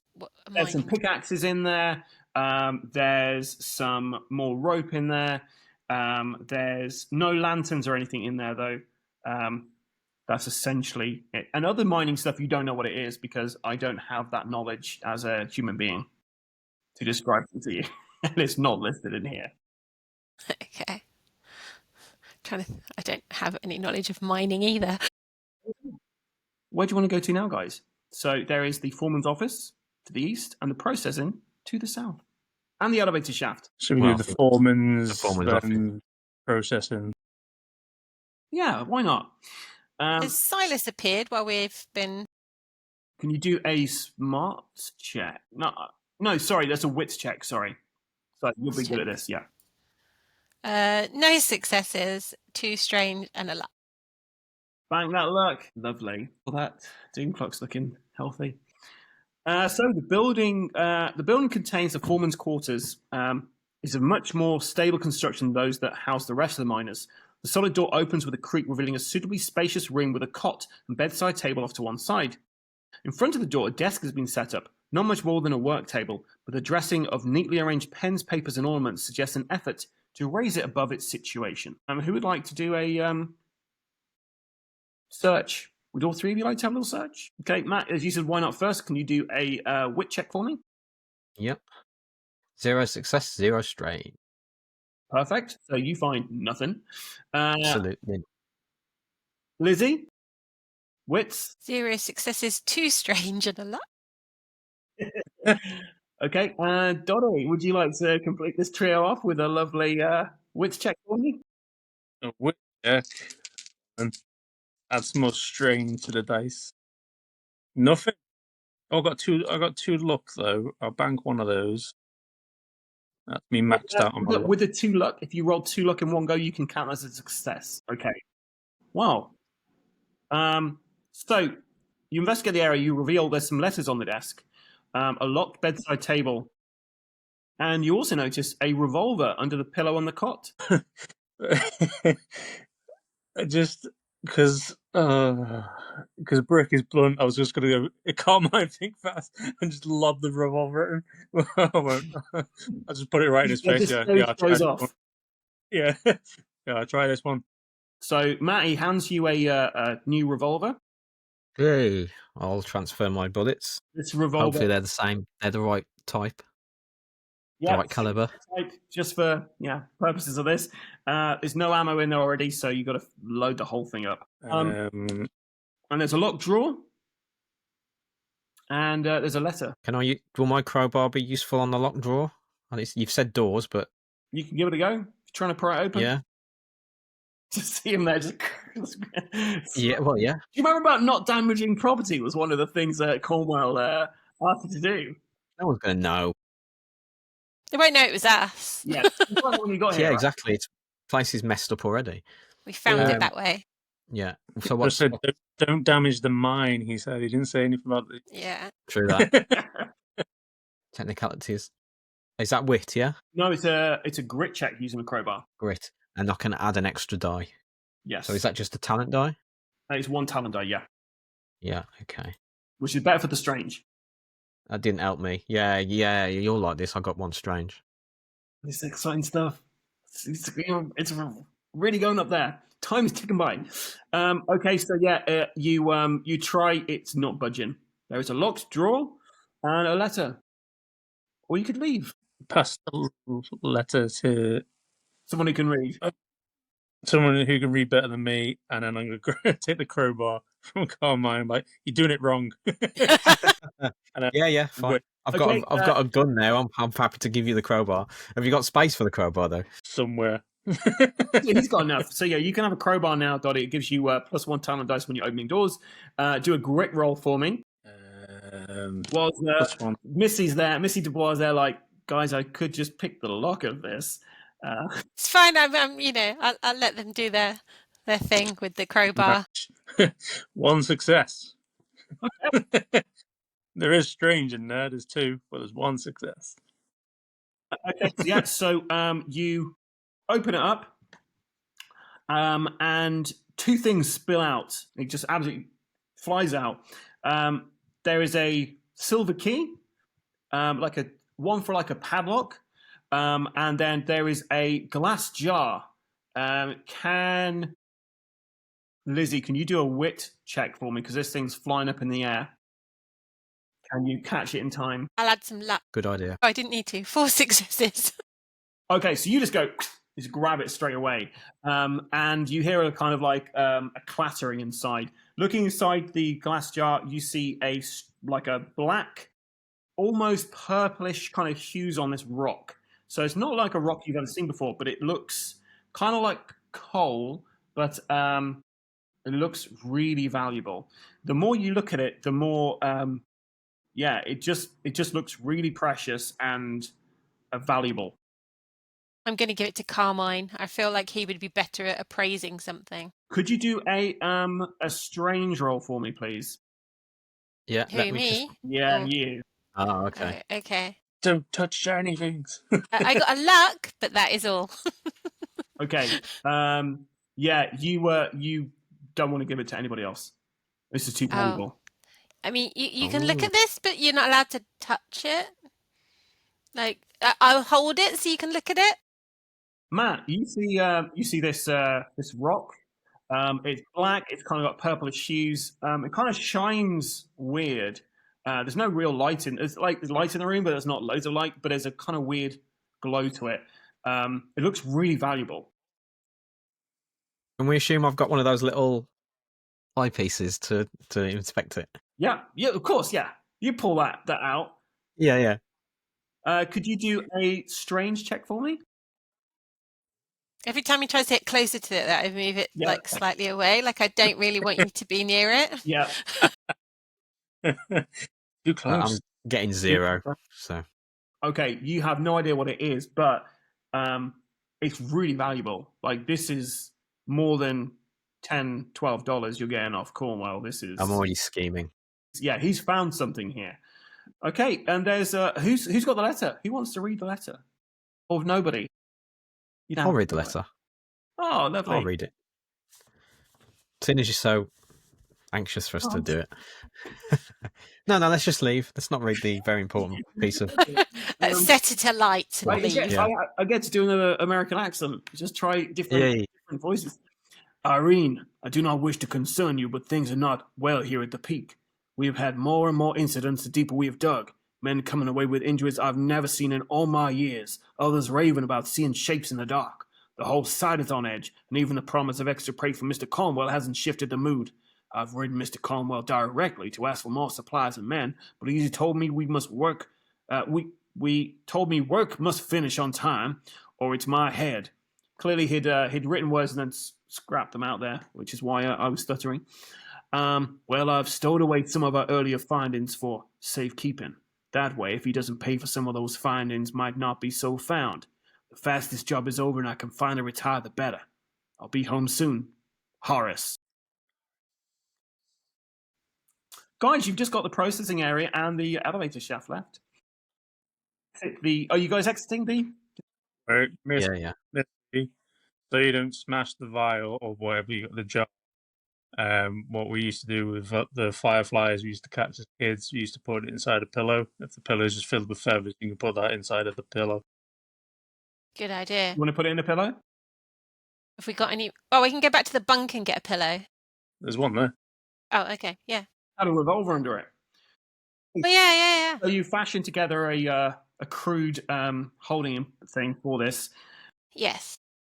Cool. Are you attaching this to your belt or something? I assume you've got some kind of... We'll have like a knapsack or something. Knapsack. Perfect. A knapsack, like a leather knapsack. Okay, so just everyone's aware, a glass jar is in that knapsack. Perfect. But it's, it's protected by feathers. Okay, so processing area. There's heaps of gravel and dirt mounded here with more precious minerals and resources deposited in carts and neat piles. Sifting stations being set up here to rinse through some of the loose debris, probably for gold. Do you guys want to have a check to see if you can find any? Yeah, have a look. Yeah. I mean, probably for gold. There might be some. Okay. Hanging around. Which checks everybody? Okay. I got I'm 0 success, 1 strange. Stop getting the string. Yeah, I can't help it. I got nothing. I got 1 success and 1 strain. Is whip blue? I got 1 and a look. I'll yeah. Okay, so none of you find anything here, and Missy, you're surprised because you looked really hard, and if there was any gold in here, you would have found it.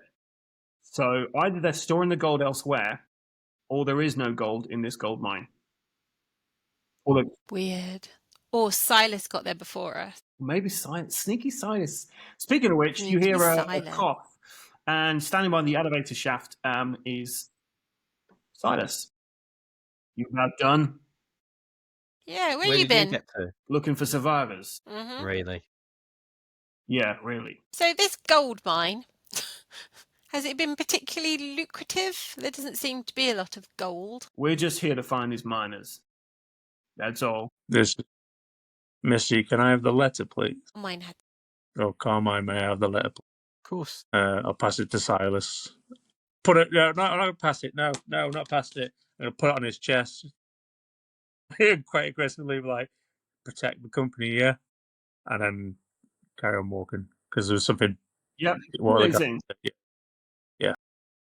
So Silas takes it, has a look at it, and then he pulls a match out of his pocket, strikes it on his chin, and then sets it by this thing, and it just goes up. So, looming above you, large mechanical tower creaks and groans in the mountain winds. Thick ropes and chains link down the tower, attaching to a mine elevator. A rusty metal gate has been left open to enter the platform through. The elevator is attached to a large gear system used to raise and lower the heavy elevator and its contents. Building something like this ain't cheap, especially so high up. Who's going first? I feel like you should, Silas. Very well. There's room for all 4 of you on this elevator shaft, but he goes in first. Who's going to be next? What's the snappy plan? I'm gonna go with Silas to keep an eye on him. I need to wander off.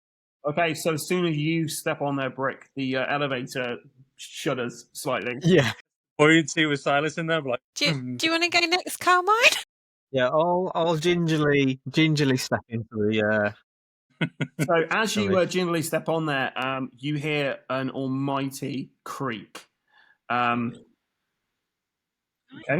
And Do you want me to help you guys go down? I can stand here and I can winch you down. There's room on here for you too, Missy. Get on here. Oh, okay. So, I'm going to be very careful to keep my knapsack out of the way of things it could it's bash against. It's so tempting to make this such an awkward elevator, right? But I'm not going to. With a jolt. It's awkward anyway. The elevator creaks and begins to slowly creep down into the ground. The rope suspending the cage groaning in protest. The light from the surface begins to fade as you plunge into the depths, the only illumination available emanating from the candles, torches, and lanterns you carry. And you've only got the one. The elevator descends deeper and deeper through the strata of the peak, each creak of the mechanism lowering you slowly further and further into the dark. As you get close to what you think might be the bottom of the elevator shaft, the shadows cast from your lanterns begin to play tricks with your eyes. Shapes move in the darkness, and flickers of a lamp catch the lips of a great gouge mark in the side of the shaft. Any focus of your attention on a specific point is foiled by the dancing shadows and ever-growing darkness. With a heavy thunk, the elevator reaches the bottom of the shaft and locks into place. Pulling back the metal gate, you find yourself at the entrance to the Dead Water Mine. The elevator room's relatively sparse, and there's a few carts strewn around the room, which were evidently been used to take materials out of the mine and up the elevator. There's also some hastily thrown down mining gears, smashed lamps, a helmet with blood smeared across its dome. Careful there. Something's happened here, and if the abandoned gear is anything to go by, it doesn't look like many people have got out of here. So, in the room you're standing in, guys, there's this smashed stuff around. There is, I'm going to use northeast, west, south here, guys. So to the east of the room is a large door, and to the south is another large door. If anyone likes to investigate around here, they are more than welcome to. Well, the blood's sort of freaking me out, so I'm not going to delve deeper. Makes sense, yeah. Just have a little look around with the torch to see, because I'm assuming it's dark, isn't it? So I'll just take the torch into the corners and just make sure we've seen the whole of the room. Okay. So can you do a wit check for me, please? Success and 2 strange. Okay. So in the corner, you see there is something underneath a tarp. Something's moving under there. How I'm going to do that with the... And then I'll try and move it with my foot. Okay. I'll just say, actually, there's something under here. Take a step back. Doddy doesn't whack it with his crowbar. I'll go over and give the signal of 3, 2, 1, but it's like 1, 3, 2, and I'll do it. We could be here for like 10 minutes discussing how that works, but okay. Yeah, right, Donnie. So yeah, Bricky just pulls it back, and you see in a cage a yellow canary fluttering around. It's alive. This is a good thing. It looks alive, doesn't it? Yeah, it's fluttering around. I mean, it's fluttering around. It doesn't look weird like the wolves. Nothing weird that you can see. If you want to, you can do a wits check. I mean, I don't know enough about canaries. So Maybe you do. It's okay. Okay. I wish to make a complaint about this canary I bought not half an hour ago from this very boutique. 1 success and 5 strange. Luckily, wow. Wow. You can't see anything wrong with this bird or anything that looks like the markings on those wolves. It just looks like a very scared bird. Maybe we should take it with us. Isn't that the whole point of canaries? Yeah, so for the folks at home who don't understand mining, like I do, clearly I've got such a background in it. Yeah, canaries were used in case there were gas. The canary would die or start freaking out, and then, the miners could escape. So this is clearly one of those said canaries. Now, whether they used that in the Wild West, I don't know, but we're going to say they did. Okay, so there is an exit to the east and south. Okay. Silas, do you know where these doors lead? Can't say I've ever been in the mine myself. So no. Rick's just going to roll his eyes. No. Mutter under his breath, typical. Do they have any signs on them? Can we see any signs? No, there's no signs at all. They're just hastily strewn together kind of wooden doors. Okay. Put the canary up to each one. Does the canary react?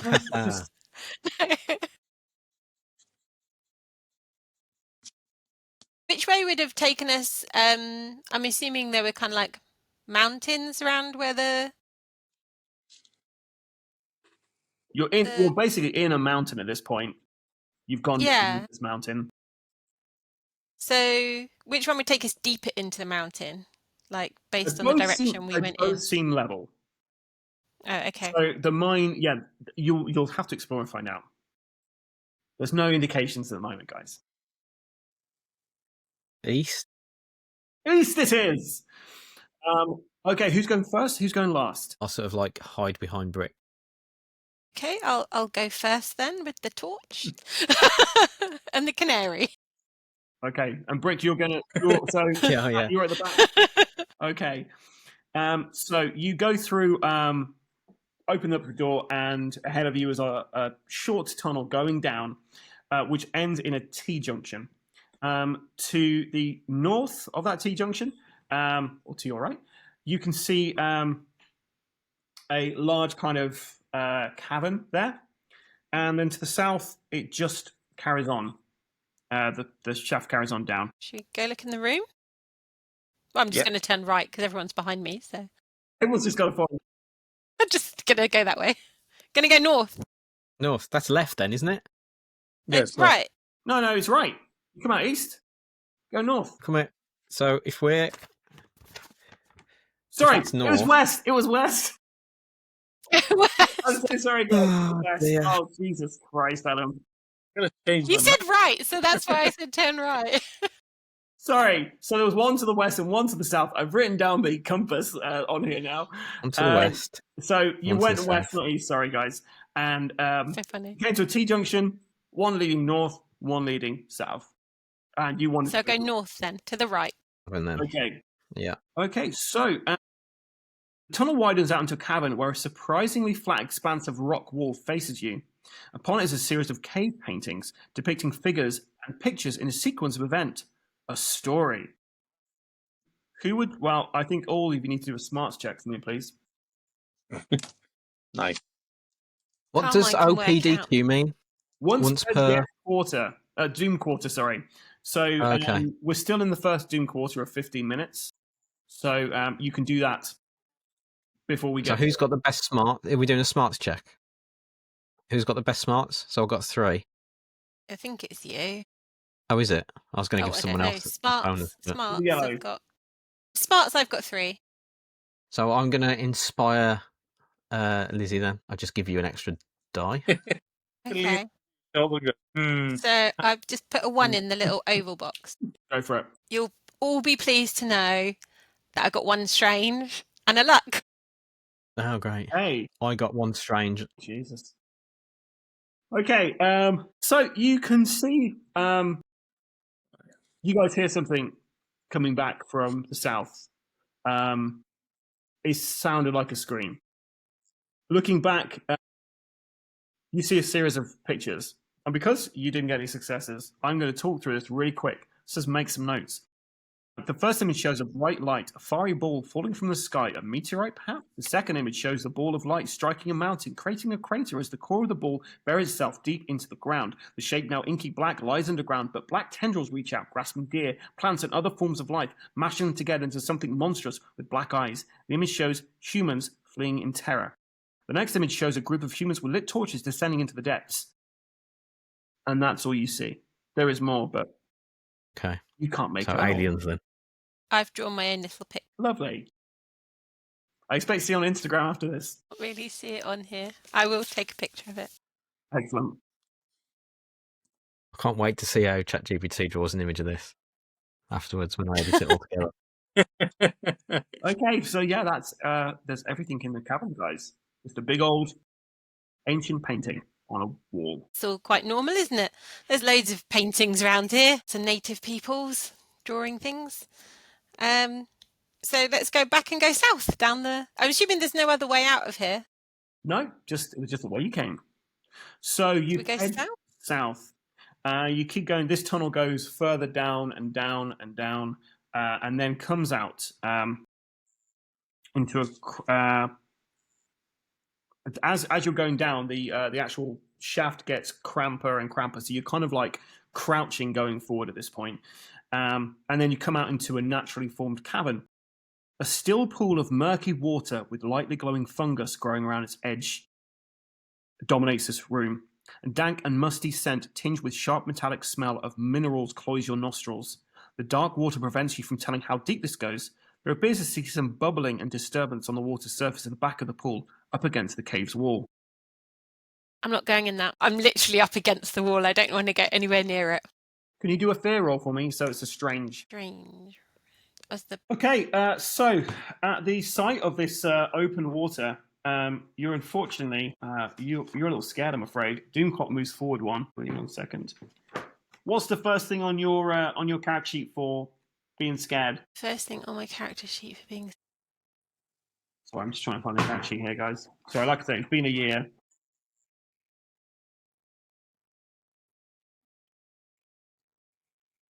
So 5 seconds. Oh, you mean There's stable, afraid, or terrified? Yeah, so you are currently afraid. Change that on the dice thingy. Lose 1 skill die from dice pool, all skills check to minimum 1. Changed it on the status on the dice roller, so Yeah. hopefully it just does it automatically. So you're afraid at this point, which it means that when you're afraid, you temporarily lose 1 core skill point from every core skill to a minimum of 1 until you're no longer afraid. So essentially, while you're in this room, everything you'll do is going to be one less dice roll. Okay, I can see your fear, and I'm going to use my once per Doom Quarter ability. I may also roll a CR1 heart check to lower an alloy's fear by 1. Perfect. Go for it. So I just run a heart check, do a normal heart check. You just want to get one heart, and you've done it. I got 1 success and 1 strange. Perfect. Lizzie, forget everything you just said. So, Carmen, how do you calm it down? I just noticed the tentativeness, and I mean, I'm not a smooth talker, unlike Carmine. But hey, now we're here with you. It's only a little bit of water. We'll make sure you don't fall in. It's all going to be fine, etc. Okay. I'm not going first though. I'm fine. But I don't want to be the first in Baby that. steps. Baby steps. There is no exit to this room, just the one you came out in. So there is this pool. Okay. Is there anything we can see in the water? Swimming around. A smarts check. I got no successes and 1 strange. Oh my god, guys! I should just have that recorded and just keep playing it back. You have got you're 14 minutes on the Doom clock. One more, and we get a Doom event. So you don't spot anything. There is some bubbling at the back of the pool. If anyone wants to go check it out, but you don't have to. What do we need to reduce the Doom clock? Like a load of luck. You get if you roll 2 luck, you can use that to reduce it by 1 minute. Would anyone do anything in this room? Is there any stones or rock? Yeah, mind. There's tons of stuff. Do you want to disturb the waters? Yeah, sure. Why not? Like one in Lord of the Rings. Do a grit roll. Okay, so you guys watch as you're kind of like Carmine, you're calming Missy down. You just notice Brick just pick up the largest kind of rock you've seen. A person pick up and hurl it into the middle of this, into the middle of the pool. The water just splashes up, revealing a dead body floating face down. Wasn't that deep in the end? Much calmer now. I guess we should pull it out. Yeah, you going to go in the water, or are you going to try and rope up some kind of mechanism to get him out? Well, we've got rope, haven't we? So, yeah. I mean, Missy, if you want to try and lasso it, I think you would get you'd have an advantage, so you get to add an additional talent dice to this because I'll try and you're used to lassos as a horse thief. And then what would it be? It's going to be a wits because it's like dexterity stuff. Wit does kind of like wit makes you think it's about intelligence or stuff, but it is speed, dexterity, and sharpness of mind. Okay, I got 4 successes and 2 strange. Perfect. You expertly manage to get the lasso around this person's legs. You pull tight, and you are able to drag this body closer to you. So guys, there's a body of, you assume, a miner face down in the water. Anyone you know, Doddy? Turn him over. Who's turning him over? I was going to use the pickaxe. I wasn't going to. Okay. So, you turn him over. And you can see it's definitely a drowned miner, and there's a deep piercing wound in his chest. So we want to do a smart check, try and figure out what did that? You don't have to. Nobody cares at this point. You don't want to get that further on, right? Tell you what, I'll do it, and while I'm doing it, I'm also rifling through his pockets for stuff as well. So, smart roll then. Smart roll, 0 success, 0 strange. But I got to look. Yeah, my first look at the game. Lovely. Thank it. Okay, you can't tell what's done this. He's just a bloated corpse at this point. Luckily, no blood. And did I find anything in his pockets? Didn't find anything in his pockets. Okay. What do you want to do, guys? You want to leave the body? Carry on? Silas doing? Can you do a wits check? Is he following us around? Should we be getting rid of the body? I just got 1 success and 3 strange. Okay. But I did get that. You turn around, and to your surprise, Silas is standing there. There you are. What do you want us to do with the body? Well, we can bring it out with us. Give him a burial. Least we can do. Should we just pile them up in by the lift then? I've got this. So he goes Okay. over, grabs the corpse, puts it over his shoulder, and then crouches through the tunnel on the way back to the elevator shaft. Which I think I'll just call. Don't go up though. Just leave them at the bottom. There might be more. well, you guys might as well follow him because that's the only way to proceed. Give him a bit of space, and as he's gone ahead, I'm going to go, he's all heart, that guy, isn't he? Carry on. So, you get into the elevator shaft room, and he places the body in front of the elevator and grabs the tarp that was hiding the canary and puts it over his body, starts wrapping it up. And then just hits his hands together. Let's carry on, see if we find anyone else. Hopefully there's some people breathing down here. I guess we go through the door. Okay, yeah. So, as you open the door, the sound of rushing water gets louder until you emerge into a small cavern. Luckily, by some instinct, you catch yourself as you enter, preventing yourself tumbling down into the depths of what appears to be an underground river moving at some speed. Thin walkways and pillars of rock line the cavern. To the back left corner of the space, you can just barely make out where the rock opens out again into another tunnel.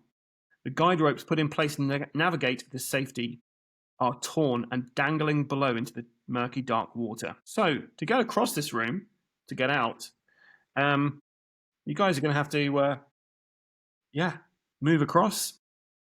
Who's going first? Lizzie, right? No.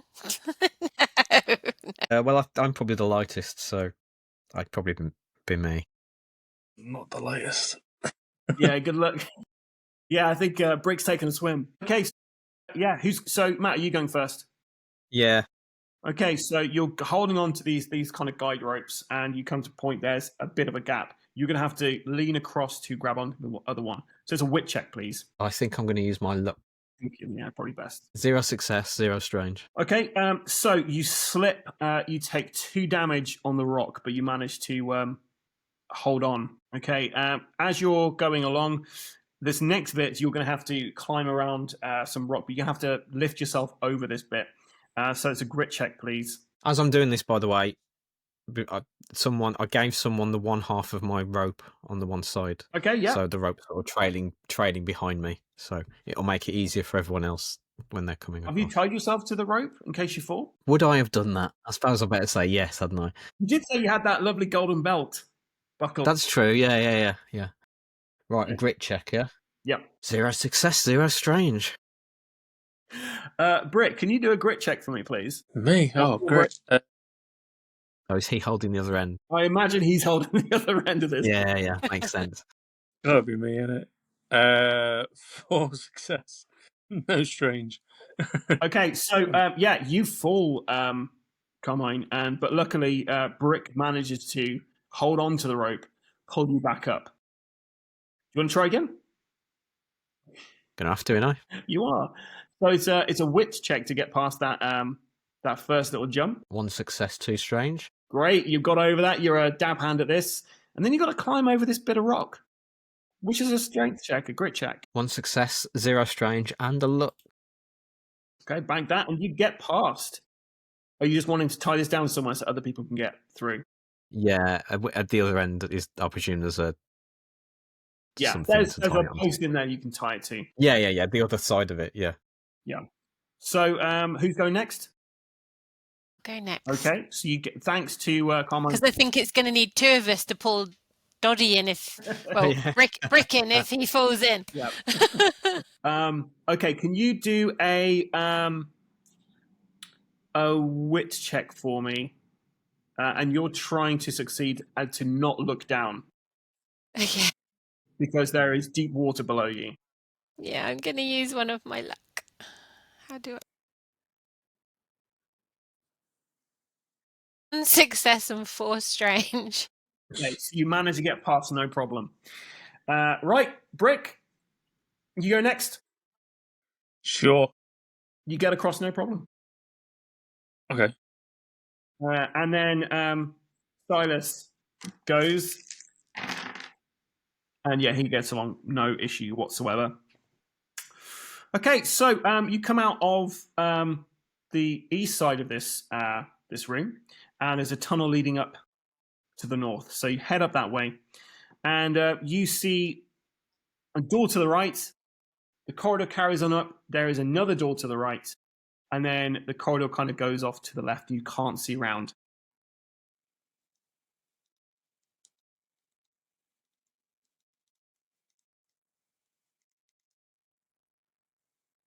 Through the first door? Okay. You're going first, right, Lizzie? Because you've got the canary. Yeah, the scary canary. Okay, so this is another one of those kind of like wooden doors. It's very flimsy. You open it towards you, and huddled in the corner, you see a man in mining gear facing away from you, trembling in fear and lurching slightly as he sobs. He turns nervously to look. You see streaks of black liquid staining his skin, running from his eyes, ears, and the corner of his mouth. He whispers hoarsely, "Help me, please." Check the other corners just to make sure they're scanning out. Like, I'm just assuming we can't see very far with this lantern thing. Yeah. The whole, to be fair, this little room's all lit up, so you can see. Okay. Yeah, it's just him in here. Yeah. So okay, I'm gonna kneel down in front of him, and so what's your name? My name's Horace. Okay. Tell us what happened here, Horace. If you tell us everything. Tell us what you know, and we'll make sure you get home safe to Maureen. Maureen? Could you do a hearts check with an additional talent for this? Yeah, well, that's in my... I'm guessing that's charm. I'm charming him, isn't it? Yeah, so you get an additional one for this because you mentioned Maureen. Yeah. Don't get too much. That is... yeah. 3 success, 2 strange, and a luck. Bank that. And get rid of that. I'm Horace. I was the foreman here. We realized quickly they were never mining for gold here. Peak's pretty dry when it comes to rich mineral deposits. Processing area of the mine on the surface was never used, just a dumping ground for excess rubble and detritus from the operation. Then we discovered some cave paintings. We stopped mining. But when we received specific instructions to blast through as what Cornwell wanted was on the other side. We found a strange dark rock on the other side. When we tried to mine it, this liquid came out. Strange goo, it seemed alive. It started binding itself to the men, taking over whilst destroying them. I fled and hid. I think I'm the only one left.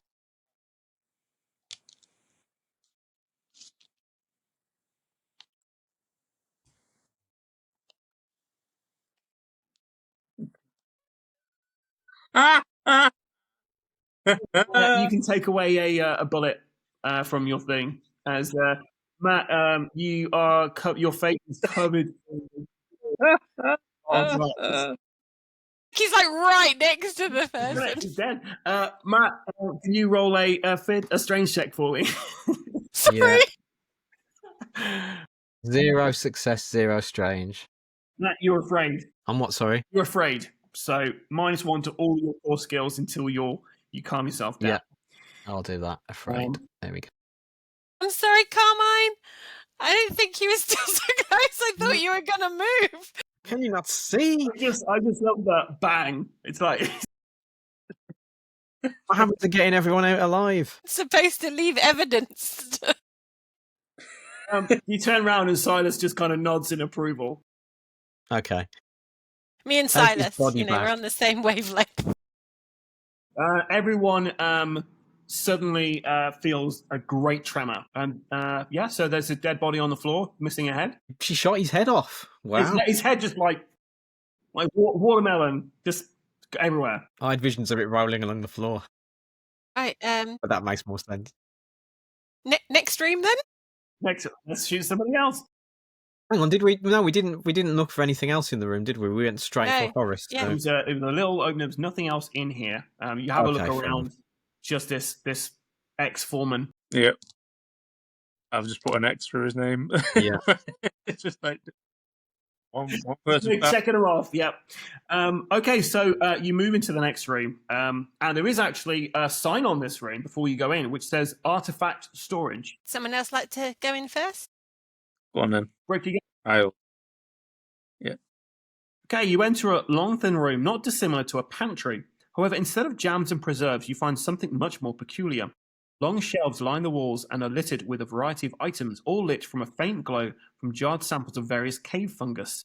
One thing is for certain, though, while some of the items in the room look like they could be mining related, the vast majority have absolutely no bearing on extracting resources from the earth, or at the very least, not the ones you'd expect anyway. So, Dottie, you discover a strange Nokosoi amulet. So the Native American Indians you encountered, this is one of theirs. It's a spiral-shaped amulet made from a chalky white rock hung on a leather strap. And that's all you know about it, but there is an amulet there. And then there's also a couple of mushroom lamps. So these jars of bioluminescent mushrooms. That's fun. I put the necklace on with a memory, like thinking in my head, I'll give that back. As soon as I get 2 seconds, I'll give that back to him. I like Brick. And then I'm going to take... I don't want a lantern. I'll pass a lantern to Carmine. Thank you, yes. And can a Brick, because you're in there, could you do a wits check for me as well, just having a look around what else is? Sure. Nothing can go wrong with this. You want to just... How many? Yeah. Just the one, that's all I needed. You guys feel a really big tremor and hear the crashing of rock. If you had a once per Doom quarter thing you've used, you can reset that because we're onto a new Doom quarter now. No. You notice in the room, Brick, several jars with black rocks inside. On further investigation, these look really valuable. They're these black rocks with a strange kind of purple hue to them that kind of, the light catches them. They look really valuable. There's about 4 of them. Am I rolling a strange roll? Am I? Well, if you remember, guys, the number 3 of Cornwell's offer was special samples that he wanted. We've already got one there. Is there any chance in this little room of funky doodah things, possibly a satchel of some variety? Satchel? Yeah. Yeah, there's a satchel in here. Yes. I will carefully load them into the bag. If there's any spare cloth or tarp or anything, I'll wrap each jar as a placement. Okay. Yeah, I'll let you do that. And yeah, you're touching these jars and feeling this is some valuable stuff. You better give this back to Mr. Cornwell. I think Carmine would be interested, but because he's afraid at the moment, he's more concerned with just getting out alive at this point in time than actually trying to steal stuff. Has Missy seen these rocks? Well, she'll assume that it's the same stuff that she's got in her bag. Okay. Can you do a strange roll for me, please? It's the purpley one, isn't the purples, yeah. Thing. Okay. You don't think Brooke should be holding on to something so valuable? Do you want me to carry them with the other ones, Brick? I just feel like you use your hands a lot. I'm just worried, stuff's going to get broken. If things get dicey in the cabin, I'll pass it to you. But at the minute, it'll be fine. Okay. Just to keep them split so we don't lose everything in one go if something happens to one of us. I don't intend to lose anything. If we find another bag, then yeah, I'll split 2 into another bag so we can get some of these out. Lizzie, yeah, I'll put another one in my bag. Lizzie, can you do a heart check for me to try to convince him to give you them? Oh, And yeah, if you Dottie. I lose a skill die and any talent die when trying to persuade others, though. Yep. So let me try and work out how to do that. Please. Which, sorry? Smarts check. You're doing a close check at this moment, so we're going to see who wins the... I got 1 success. I put a -1 in the oval, so hopefully I did that right. Any strange, Dottie? Yeah, sure. You can have one. Okay. Right, so you see, actually, it kind of makes sense that you you give Missy all of these. You're kind of worried you might break it. Yeah, it's like for some heavy-handed on it. So yeah, go on. So, She looks very pleased, and she's like hugging them a little bit. I'm gonna put them in the bag. perfect. Okay, so on to that's all that's in here now, guys. So you may as well carry on without trying to lead you. Yeah, as you go further up, guys, you can see a storeroom. So the corridor ends in a storeroom with a door to the north. And there's a rickety wooden door that's blocking you from the storeroom. But it says storeroom on there. Well, I'm too scared to go first, so. It'll be okay. It's going to be okay, Carmine. I'm sure well, hopefully. We'll get Is out of here everything okay. The canary's fine. Give it a little shake. Make sure it is okay. Yeah. I'm just trying to get home. I'm just an honest salesman. I wasn't built for this. Okay, so behind the rickety wooden door, you find a roughly assembled storeroom, an assortment of materials and tools piled up against a rock. Okay, so there is a couple of interesting things here. There's a blasting cap. It's a set of charges used to blast through debris and thick stone walls in order to access other shafts. Once used, it's blown to smithereens, so make it count. It'll do 7 blunt damage. There's one of those. It uses smarts. Would somebody like the blasting cap? I don't think I should carry it with the dynamite. Carmine, let's look at I'll you. get it then. Yeah. It's a blasting cap, 7 blunt damage, and it uses smarts. There's also a heavy pickaxe there and a rock breaker. A rock breaker is a huge, unwieldy hammer. It's used for cracking the largest rocks into rubble and can be utilized on a skull or two with devastating effect. It does. Isn't that just brick? Yeah, it does 4 blunt damage. It's a strength, a grit weapon. I've already got a small pickaxe. I don't feel like I need a bigger. Bigger pickaxe does additional damage. Is it heavier though? Yes. I'll stick with the one I. I'm going to go with the hammer. Okay. The hammer does 4 blunt damage. Right. I think, Liz, because you've got the highest wit here, so you notice something like put on the wall here is a rubbing of the cave painting. Can you do a wits check for me, see if you can make out the bits you couldn't see previously? 1 success. Perfect. So from what you saw earlier, this is actually the rest of the illegible diagram. So as an image shows a group of humans with lit torches descending into the depths, fighting the darkness, making their way to the black meteor. They surround the meteor with fire and build a shell of rock and stone around the black heart, a prison to keep it ensnared and forever under the watchful eye of the light. The humans now stand guard over the mountain, the black meteor, imprisoned deep below the earth. Okay, just one. You can carry on through the door to the north, guys. You can go back the way you came. I guess we soldier on. You see Silas coming up from where you've come. The expression. Got some bad news. There's been a cave-in. We can't get back. Just okay. that underground river we just crossed. I think maybe somebody's gun might have set it off. Gee, I wonder who that Can't was. go over it. It's not a bear hunt. Can't go under it. Yeah, no. We're gonna have to go through it. Okay. So We've got the blasting cap, so. The blasting cap. Did you say it was an etching on a parchment? Yeah. Was it? Yeah. Let's grab that. Room, take that and pocket it. Okay. Yeah. Right. So, on the ways forward, you head north through the door. Who's going first? Brave, yeah. Oh no, yeah, full of brick. That's a good idea. Okay. The tunnels widen out into. You open the door and there's some tight tunnels inside. But they widen out into another cavern. This one with a solid floor and no signs of running water. The room is littered with debris. Shattered tables, pickaxes, and coarse rubble are scattered around the area, along with what appear to be heaps of rags in the gloom. As your eyes adjust, you see what they really are. Miners' bodies crumpled on the floor, unmoving. So there's about a pile of around 10 individuals strewn around in the cavern. I think these are already dead, Missy. No need to waste any more ammo. Well, should we just give them all a little bit of a poke just to be sure? Brick? I'd be careful. Didn't the old guy say that the liquid took over the bodies? Maybe just poke them with the hammer, and if they move, smash their heads in. This is Brick just gives you a stern look. Like, you don't poke with hammers, you smash with hammers. Okay. Doesn't Hang make on, sense. haven't we got some dynamite? I'm not. A gunshot set off.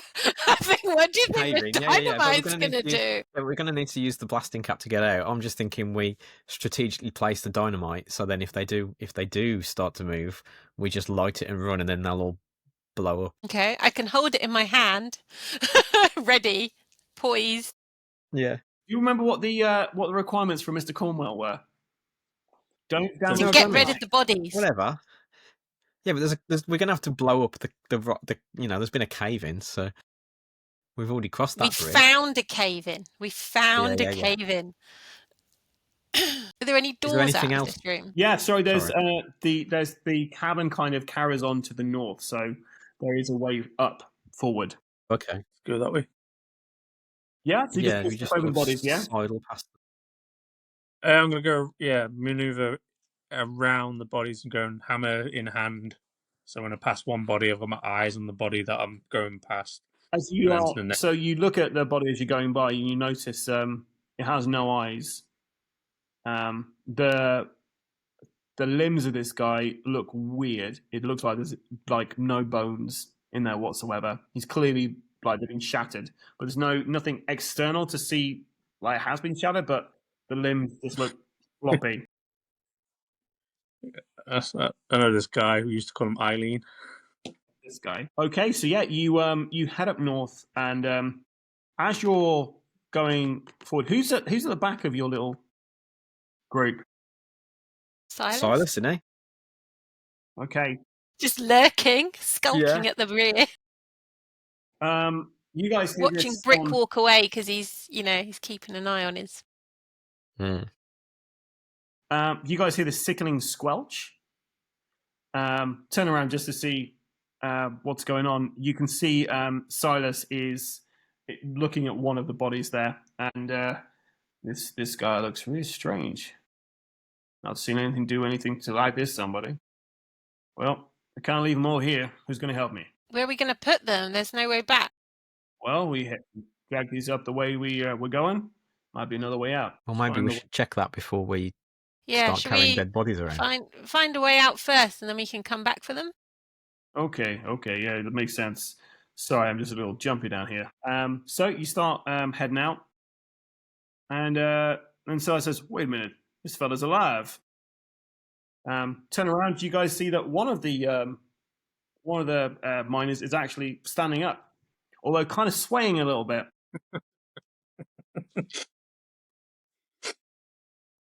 So this miner stands up.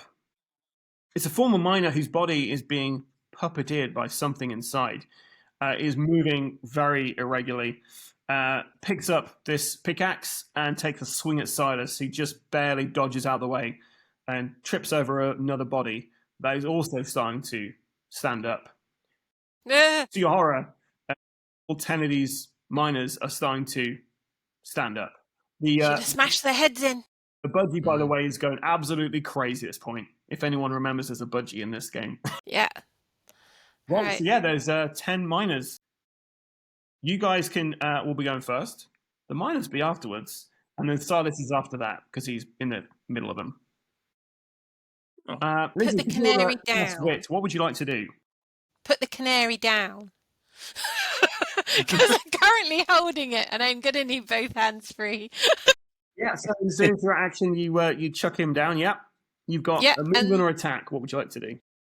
How far down the tunnel have we come? Are we still relatively close in that we could shoot somebody? Yeah, you're relatively close. You can shoot. You can shoot or run away, essentially, or chuck. Yeah, I will shoot. Shoot one. Okay, yeah. So it's a grit check. I'm going to use. Sorry, wit check, not grit check. Wit. Sorry. Oh, okay. Sorry. Too strange. Okay, so you lose a bullet, and it shoots. You shoot true at this thing, but it just flops out of the way as the bullet whizzes past, then comes back, pickaxe in hand, lolling towards you. Carmine. If I hold one of the mushroom lanterns up, does it have any effect on them? So, as an interaction action, you can try that. So you put it up, and it kind of puts its hand above its face, but still heads towards you. What would you like to do as your move or attack action? Well, I'll blast it. That is a wit check, sir. You got this. 0 success, 2 strange. Perfect. And I only have 2 dice, so, But yeah, because you're afraid, aren't you? I'm afraid, yeah. Gosh, okay. This probably isn't helping. Yeah, take away a bullet there as well. Yep, done. Okay, Dottie, what's Brick up to? Let's step into the 1-2 step and stop pulverizing people. Okay, yeah, grit check. Grit with a G. Grit. That would be 1, 2, 3 success and a look. I'm gonna bank that look. Okay, so you with the first one, it's closest to you. You absolutely cave its head in. As you do that, this black goo squelches out the top and just lands all over the place. Right, you guys hear the screams from Silas as he is torn apart by these miners. Shreds. Okay, back to you, Lizzie. There are now 9 miners. Dynamite the room. Yeah, man. Go for it. Told you. Yeah. Okay. I have no idea what skill that would require. Luckily for you, it is a wit roll. I will use one of my luck while we're talking about it. Feel free. Yes, I've added a luck. 2 successes and 1 strange. Okay, so yeah, you chuck this in the middle. You need to roll a luck for me, please. Just how do I do You a luck on it? check. Oh, I see. Yeah, I got nothing. Unfortunately, this one was a dud. You got 2 left. Oh no. Well, I'll keep doing that. That will be my next action. Matt, what are you up to? I'm still holding up the lantern, and I'm just going to, again, just blast. Well, not aimlessly, but, Yep. Shoot away. Wit, yeah? Yes, wit. I'm going to burn all of my luck. No, I'm going to burn one of them. 2 successes, no strange. Okay, yeah. You get rid of a bullet, and you hit him. It is still approaching you. Dottie, you've got about 3 of them around you. They're getting closer. What do you want to do? Is there a table in between me and them? Yeah, let's say always. I want to use my pure strength to push the 3 of them back with a table. Okay, do a grit check for me. Get an extra talent dice for that use of some environmental stuff. That sounds fun. Go for it. Why not? Oh, that could have been really bad. Oh god. There's 3 success. Might be a little bit strange in there. No strange doesn't matter. It's fine. That's fine. You don't actually push these guys up with this table against the wall, and they are crushed against the wall. Black goo splutting everywhere. Okay, so Matt, one of them is close enough to attack you, and his pickaxe slashes through your arm. So you take 1 damage. That's my last weakened, so 1 more and I'll be limping. Okay. Yeah, Carmine's not doing too good. Lizzie. More dynamite. Okay, yes, you're doing a wits roll, followed by a luck. I got 1 success. Oh, with some luck. Use it straight away. Yes, I will use it straight away. And then, hang on, I have to work out how to do this on here. So if I use 2, because I had 3 with that one that I just got, I can get an automatic success, can't I? Okay, which I did not need. But yes, I got 1. Okay, so, yeah. And a strange. Perfect. Dottie, could you just do a quick wit check for me, please? Because you're right in the middle of this when a dynamite's just been chucked. 1 on a look. Okay, so you take 3 blunt damage as the dynamite just totally explodes the rest of these guys. This count as a hit? Yes. There's you've absolutely decimated all these miners. There's no one left. Hang on. What about the one who was attacking me? You're fine. You're covered in black goo as it's like. Oh yeah, it shielded me. Yeah, okay. But yeah. Okay. So you can carry on up now, guys. Get the hell out of here. Mark that I've used 2 dynamite, so I've got 1 left. So round in the corner of the tunnel, your feet crunch on debris. The debris appears to have some cave painting on it of some kind. The image is hard to decipher, having been shattered to pieces by the blast. It appears the wall ahead of you has been blasted through to reveal a dark domed cavern on the other side. As you peer into the gloom, a large dark shape seems to sit at the center of the cavern. It is too far away to make out its form in any detail. Do you want to move? I'm going to reload my gun. Okay. Oh yeah, good idea. What are you doing? How are you doing for ammo, Lizzie? So I think I've used 6. Okay. So I've got another. Oh, but I got an extra 2, so I've got an extra 8 left. Yeah. I think I've got 8 as well. Yeah. And because I've only shot twice, and then I gave got Lizzie 11 rifle bullets because he's just using his fists and everything else. Okay, so we're going to move on. Stepping over the blasted rock, you enter the domed cavern. The walls appear to have been lined with a clay-like material, and on closer inspection have markings and symbols carved into them. At the center of the room, embedded in the rock, is a large shard of rock, as black as midnight and almost crystalline in nature. Its shape spiked and strange. As you raise your light to it, the translucent structure appears to contain something moving, flowing under its surface like blood. A solitary pickaxe lies discarded near the shard, its tip eroded and black. Can each of you do a wit check, please? Too strange. Nothing.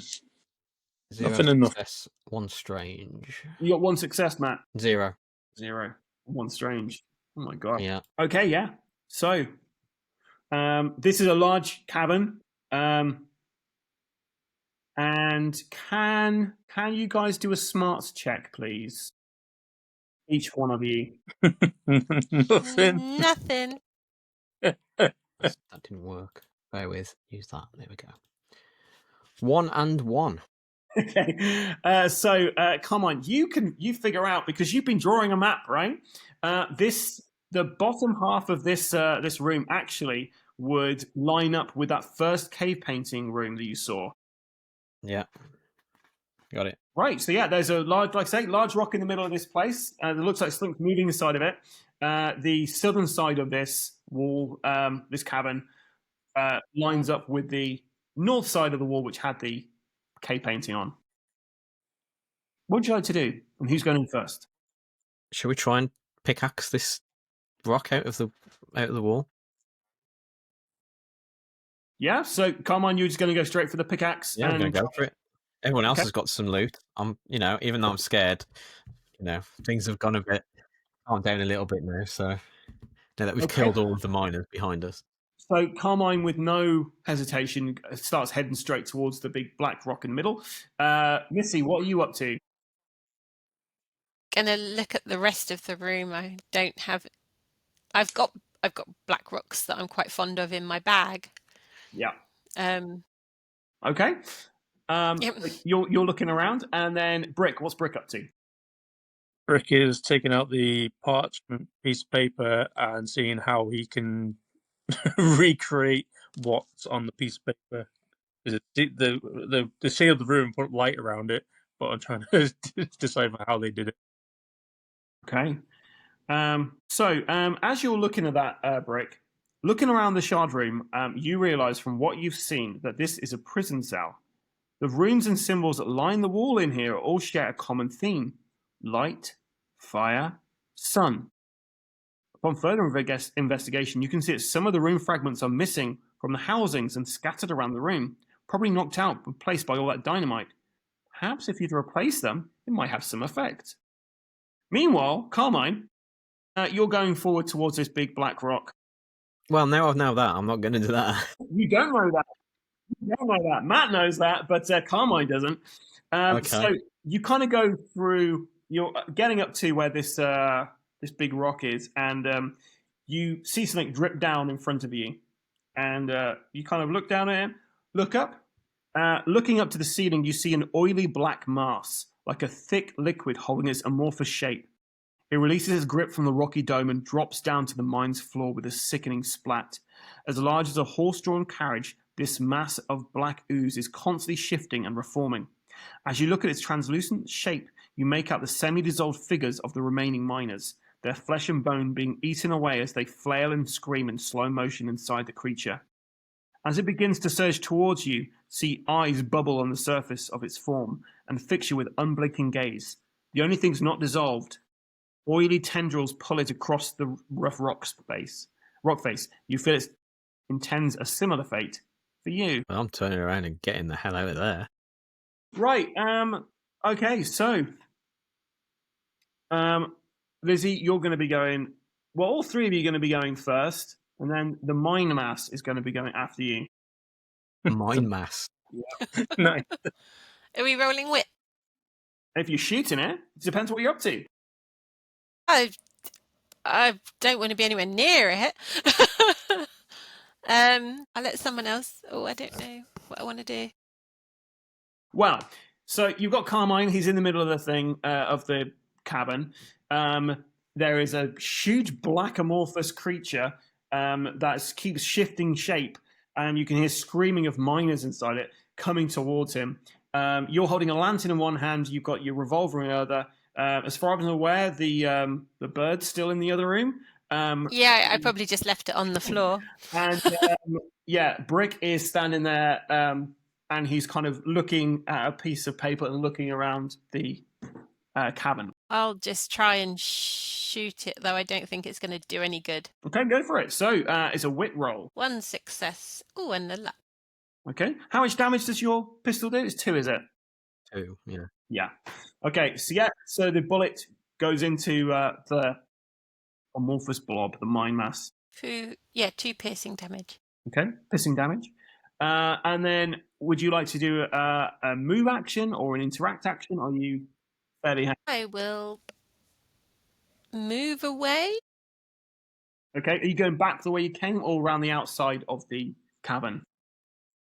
How big is the cavern, like size-wise? It's a very large cavern, and yeah, let's say it's about 50 feet wide. Okay, so at the moment I can kind of circle round it. It's not... Yeah, okay, well, that's what I would do then. Okay, so Carmine. Well, I'm obviously holding up my lantern because that seems to have helped before with the miners. They seem to be sensitive to the light. I guess I'm going to try and just run away from it and make it follow me. So then you two can do what you need to do. So I'm going to... I could shoot it. I was tempted to throw my canteen of water into it, but just on a sort of... Is water going to affect it at all? But we're in an underground cavern and there's a river, so I doubt it. So I'm just going to, I'm just going to shoot it and with my lantern held up and try and get it to come after me. Yeah, okay, go for it. Wit. You lose Wit. a bit. Yeah, I know. This isn't going to go well, is it?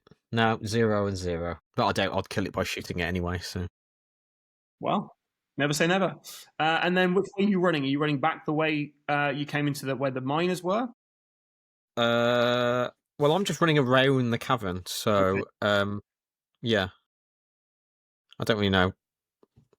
So Okay. But away from the other guys, or you're drawing them away from the other away from the other guys. Yeah. Okay, so you're running away, but but courageously this time. Brick. I will shout out. It's a prison. We need to replace the room markings.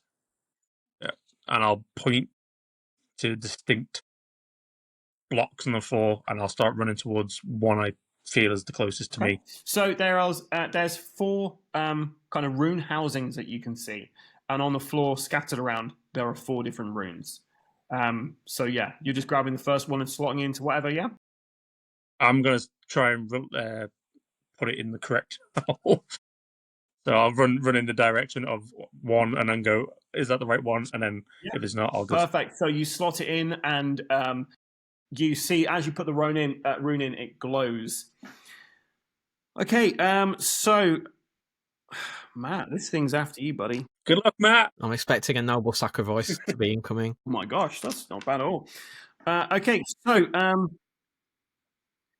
tendrils come towards it. I was rolling 7 dice then, but tendrils strike out at you, Matt, and it does 1 damage on you as it rips around your ankle, starts pulling you towards it, and you can just scream in terror as you can feel your flesh burning with the touch of this. Nice. I'm now limping as well. Well, you would be after that, right? Yeah. Yeah. Okay, so Lizzie. I will run around and help Brick, because I feel like if we can get that to work, maybe the other thing will stop working. So I will find whatever one's closest to me, or if I can pick multiple ones up and give them to Brick, because he seems to know where they go. You can move 1 at a time. Okay, 1 at a time then. But yeah, you pick one up, you put it in, glows. Matt, Carmine. Well, I'm just going to struggle to try and get away. Still holding my lantern up. Don't know if it's making any difference. Can you do a grit roll to try to break yourself out of this? This isn't going to work. Oh, no, I got 2 successes and 0 strange. Yeah, Nice. so you manage to wriggle free from it. What would you like to do now? I'm just going to shoot again. Oh, no, does that count as my movement? So I can't run as well, can I? Yeah, you can't run as well. That was your Yeah, movement. I'll just shoot it then. Shoot her! That's again 2 success, 0 strange. Okay, yeah, perfect. So yeah, another bullet gone. Perfect. Okay, Dottie. Going for the next. I'm gonna check, look back, see how Carmine's doing, and then I see still standing, which is good, and then I'll run to the next runestone. Okay, yep. So you've done that. Another glowing runestone, and the creature's coming for you again. Of course it is. Oh, but it completely misses you. Tendrils falling out you manage to dart out the way. Lizzie! Go and find if there's any more rune stones left. 1 left. Okay. You slot it into the wall, and it glows. The creature inside, you hear awful screaming, is not very happy with you guys now. Matt. Maybe we need to try and lull it back into the area where it is, where it should be, within the circle. Yeah, I'm assuming you've shouted at me about that, so I figured out what's going on. So yeah, I'm gonna dive for the circle in the middle. Okay, yeah. Do a wit check for me. 1 success, 0 strange. Okay, yeah. So you dive over there, and the mind mass is coming straight for you. Dottie. Looks like Carmine's got this. Encouragement at me. I'll take out the parchment again and just double check if there's anything else we need. Okay. As I'm looking at. Yeah, so looking at it, you think you've done everything that diagram's telling you to do. He'll probably ponder on it and go light. And I'll just say, put your lanterns up. Okay. Just going to wait and see what happens. Because there's a kind of like a delay action, isn't there? Yeah, you can delay it. It's fine.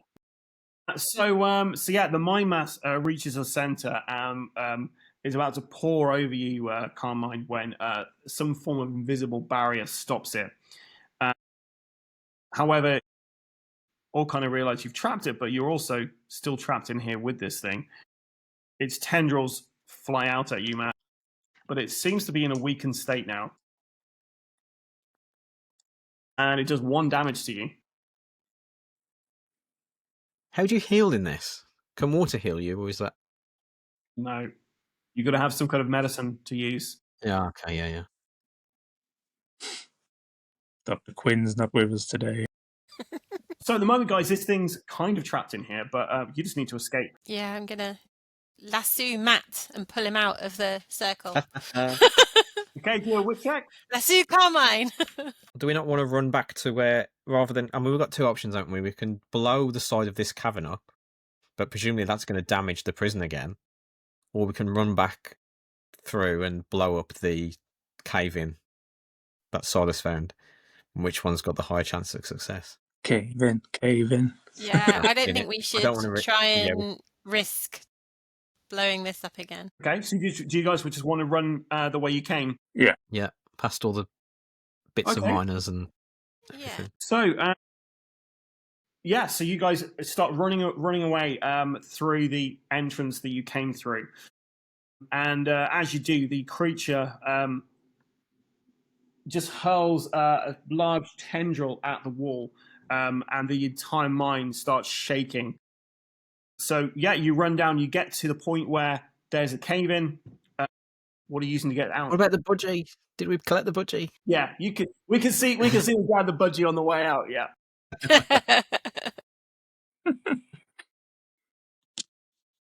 Okay. So I get the blasting cap. Yes, the blasting caps. Okay, yep. So you're rolling a smarts check on that. I think it was. Yes, smarts check. Although I've got Nope. it, can I give it to someone else to action? Because obviously I'm scared and I'm losing dice. So And you're limping everywhere. I take it like Brick is kind of like carrying you at this point. probably, or just I'm Brick- hobbling along next to him. Yeah. Well, Brick is limping as well, but yeah, he's like. I've got the canary. Yeah. Carmine is my little walking stick.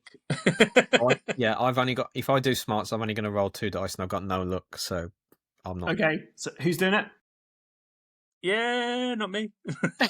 I'll do it then. Shall I? Hey, it's up to you then. I've got 2 luck. What have I got to roll? So you've got to roll a smarts check. Yeah. So you can just add 2 dice to it if you use both your luck. So 2 square dice. 2 successes and 1 strange. Yay! Hey, yeah, perfect. So this thing blasts open, revealing the underground lake. So your rope, it has been kind of untethered at this point, so you've got to get across. Meanwhile, you can hear rocks falling from the passages you've just ran from. Who's going first? Will I go first? I think the fear of being in a cave-in is overriding my fear of water at this point. Okay, can you do a wit check for me? So your options are: you can either try and scale along using the ropes that are on there, or you can try to climb along the rocks. If you're doing the ropes, it's a wit check. Rocks, it's a grit check. I will do a wits check because I have Go for it. better stuff, and I've got rope, so I can do what we did before and tie it round me and go across. Okay, yeah. 1 success, but I did get a luck back. Okay, yeah. So you definitely get across there, no problem. Who's next? I'm doing grit. Okay, yeah. So Brick, you're going to be climbing all over the place. Go for it. Grit. It's all the dice. Don't fail me now. 1 success. You just barely make it across, and then on to Carmine Carver. When you said the rope was untethered, is it still attached to one side or the other, or is it just falling attached down? to your side. Okay, so I'm going to attach myself because obviously I'm limping, so I'm not 100%, and I'm going to try and make my way across with the rope that Okay, has been laid across for me. that's a wits check for you, sir. That is a 0 and a 0. So you plunge down into the underground river, water filling your lungs as you're swept away. So Lizzie and Dottie, you've crossed. Do you want to just run back into the elevator? And the elevator's just right in front of you, to be fair. We can't get Carmine then. He's gone. He's gone. You can't see him. Oh, Hang on, I was on a rope. You're down. Fair enough. okay. Let's haul us out the mine then. Okay, so you get into the elevator shaft, and standing at the bottom of the elevator shaft is the miner that was in a tarp. He's no longer in a tarp, and he's coming straight towards you with a pickaxe. I'll go straight towards him with a hammer.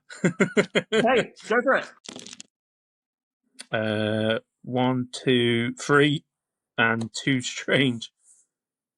Okay. The strange. So yeah, you smack him right in the face. He's still coming for you though. Missy Dubois. I will try and shoot him. Shoot her! Roll for Shoot him. Wits, isn't it? 2 success, 1 strange. Yeah, you lose a bullet, but he loses an ear. Matt, you come to the surface in the underground lake, which was the second room you guys explored. Oh yeah. And fresh air stings as you come out. Well, I'm going to run north and then east so to get back to where they are. You're currently going. I say run. Yeah, I'm going to limping up. hobble. You're currently heading northwards. You're in. Did I take any damage for that, or No, you splashed. okay? That's good. I think you've got enough time at the moment. Right. So the miner is coming for you, Dottie, and does you for 3 damage. Oh, wait, I'm going to try and reduce one of those. I will not. Rick, you'll go. We'll go again. Oh, why? One success. 1 success, 1 strange. Yep. So you smack him in the chest. The kind of blow kind of goes in there, and he's near. You can tell he's just on his last limbs, like as they're kind of flying around. Missy.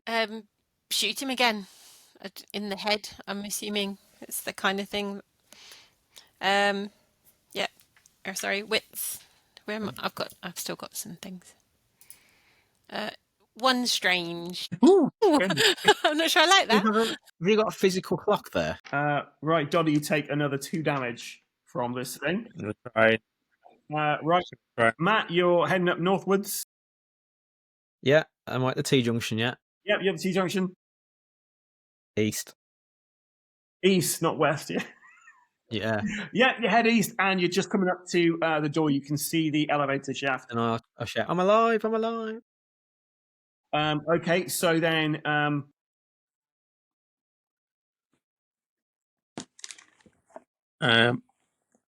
on the cusp of trauma. Amazing.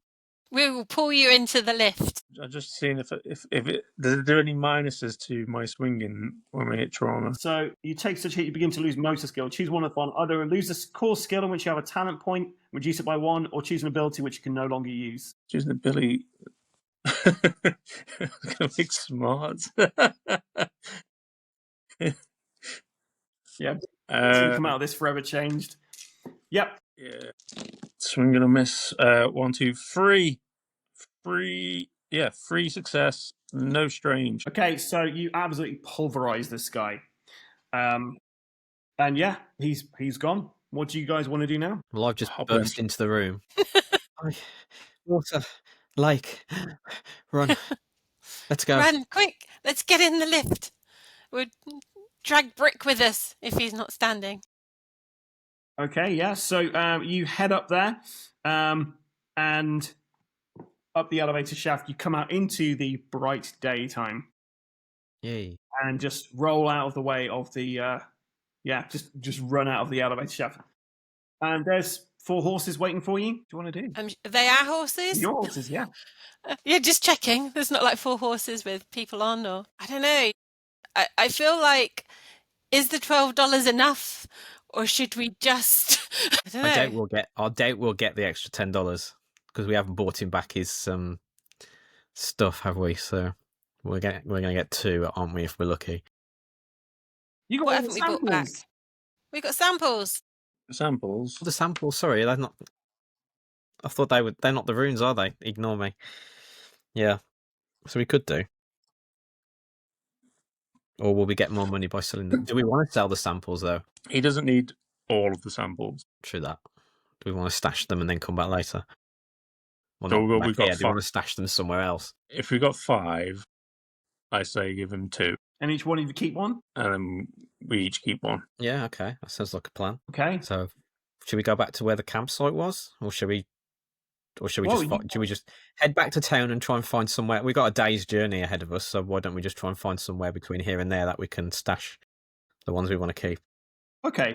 Yeah. So, you guys head back to town. You've stashed it somewhere. He's not going to find these things. But on your way back, though, you notice that you see the Nkosi tribe coming back to where the elevator shaft was, and they seem to be doing some form of ritual there. I'll head on over, try not to interrupt, and I'll take the necklace off, and then I'll pass it. Okay, so one of them nods at you. The horses kick up dust as you begin the long ride back to town. As you fade away on the horizon, you see those figures descending into the pit. Each takes out a leather sack and begins pouring a white chalky powder around the elevator shaft in an intricate pattern until the hole is encircled. An older man, leaning on a carved walking stick, carefully walks over the powder, his footsteps not disturbing a single grain. He looks over the lip of the mine shaft. A gurgle echoes up from the darkness and falls quiet. He smiles, nodding to his compatriots. They clamber out of the pit, return to their steeds, and ride away. Cornwell rises from his desk, the thrashing sample of the black ooze in his hand. He unhooks an ornate key and thanks you for your time. All three of you walk away with the money you were promised. And as the doors close behind you, he moves a book in his bookcase, and it opens up a secret passageway. There is a room filled with jars and cabinets containing strange glowing substances, impossible skeletons, and a casting of a giant footprint. He smiles to himself. I think our little friend here has been worth the investment. He places the vial on the shelf and returns back to the office as the ooze thrashes against the glass, the bookcase sliding shut, hiding it from view. That's it, guys. You've managed to complete this. How did you? What do you think? What was Carmine going to do after this then with his winnings? And He's gonna go to a brothel somewhere and heal up and just chill. I think. I don't think he's in much of a mood for anything else, given what he's seen and what he's experienced. Okay, and then what about Missy Dubois? What's she up to now? She's on her way out of the saloon, because he's upstairs, isn't he? His office is upstairs in the saloon. I'm going to take down my picture that is decorating the wall and then order a really big drink. And that's as far as she's thought ahead. And then Dottie, what's Brick up to? Brick is gonna go and relax and heal himself and think about what he's going to do with the money. The first time he's got honest money. Honest money. From honest money. Yeah. From a technically, it was honest. The $2 was honest. The rest of it was not. And so the session ends with seeing each one of them going into their respective beds wherever they're sleeping, and then on one of their bedside cabinets is the jar of black rock, and it changes to ooze, and it wobbles, and smashes on the floor, but we don't know whose bedroom that was in, and that's the end. Thanks, guys. So that was a game of Shiver. We got through that, and yeah, sorry it was like three odd hours worth of, but it's normally about 3 hours in session of this. But yeah, how did you find it? It's fun, thank you. It's good. Not as scary as it could have been. I enjoyed like the Western setting. It's fun, but the nice thing as well is you can carry these things on with more adventures. You can do sequels to this, bring characters in, and the Cornwell company that I mentioned, this Mr. Cornwell, he's actually listed throughout multiple of these little kind of stories and stuff. So there's like an ongoing kind of like meta story you can intertwine.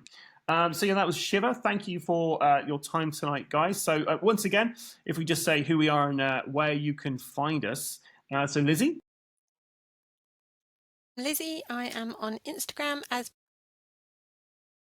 Okay. And then Matt? I am on Instagram as Togcast. You can search for the Offline Gamer on your podcast platform of choice, or you can go to offlinegamer.co.uk. And then Dottie. I'm Dottie, and I run Summon Games, which is on YouTube and Instagram predominantly, and coming to a streaming service near you. Beautiful. And I, as always, am the ever-excitable Adam. And you can find me lurking here, there, and everywhere. For how long, we shall see. I've been the ever-excitable Adam. Until next time, guys, stay safe or die rolling. There we go.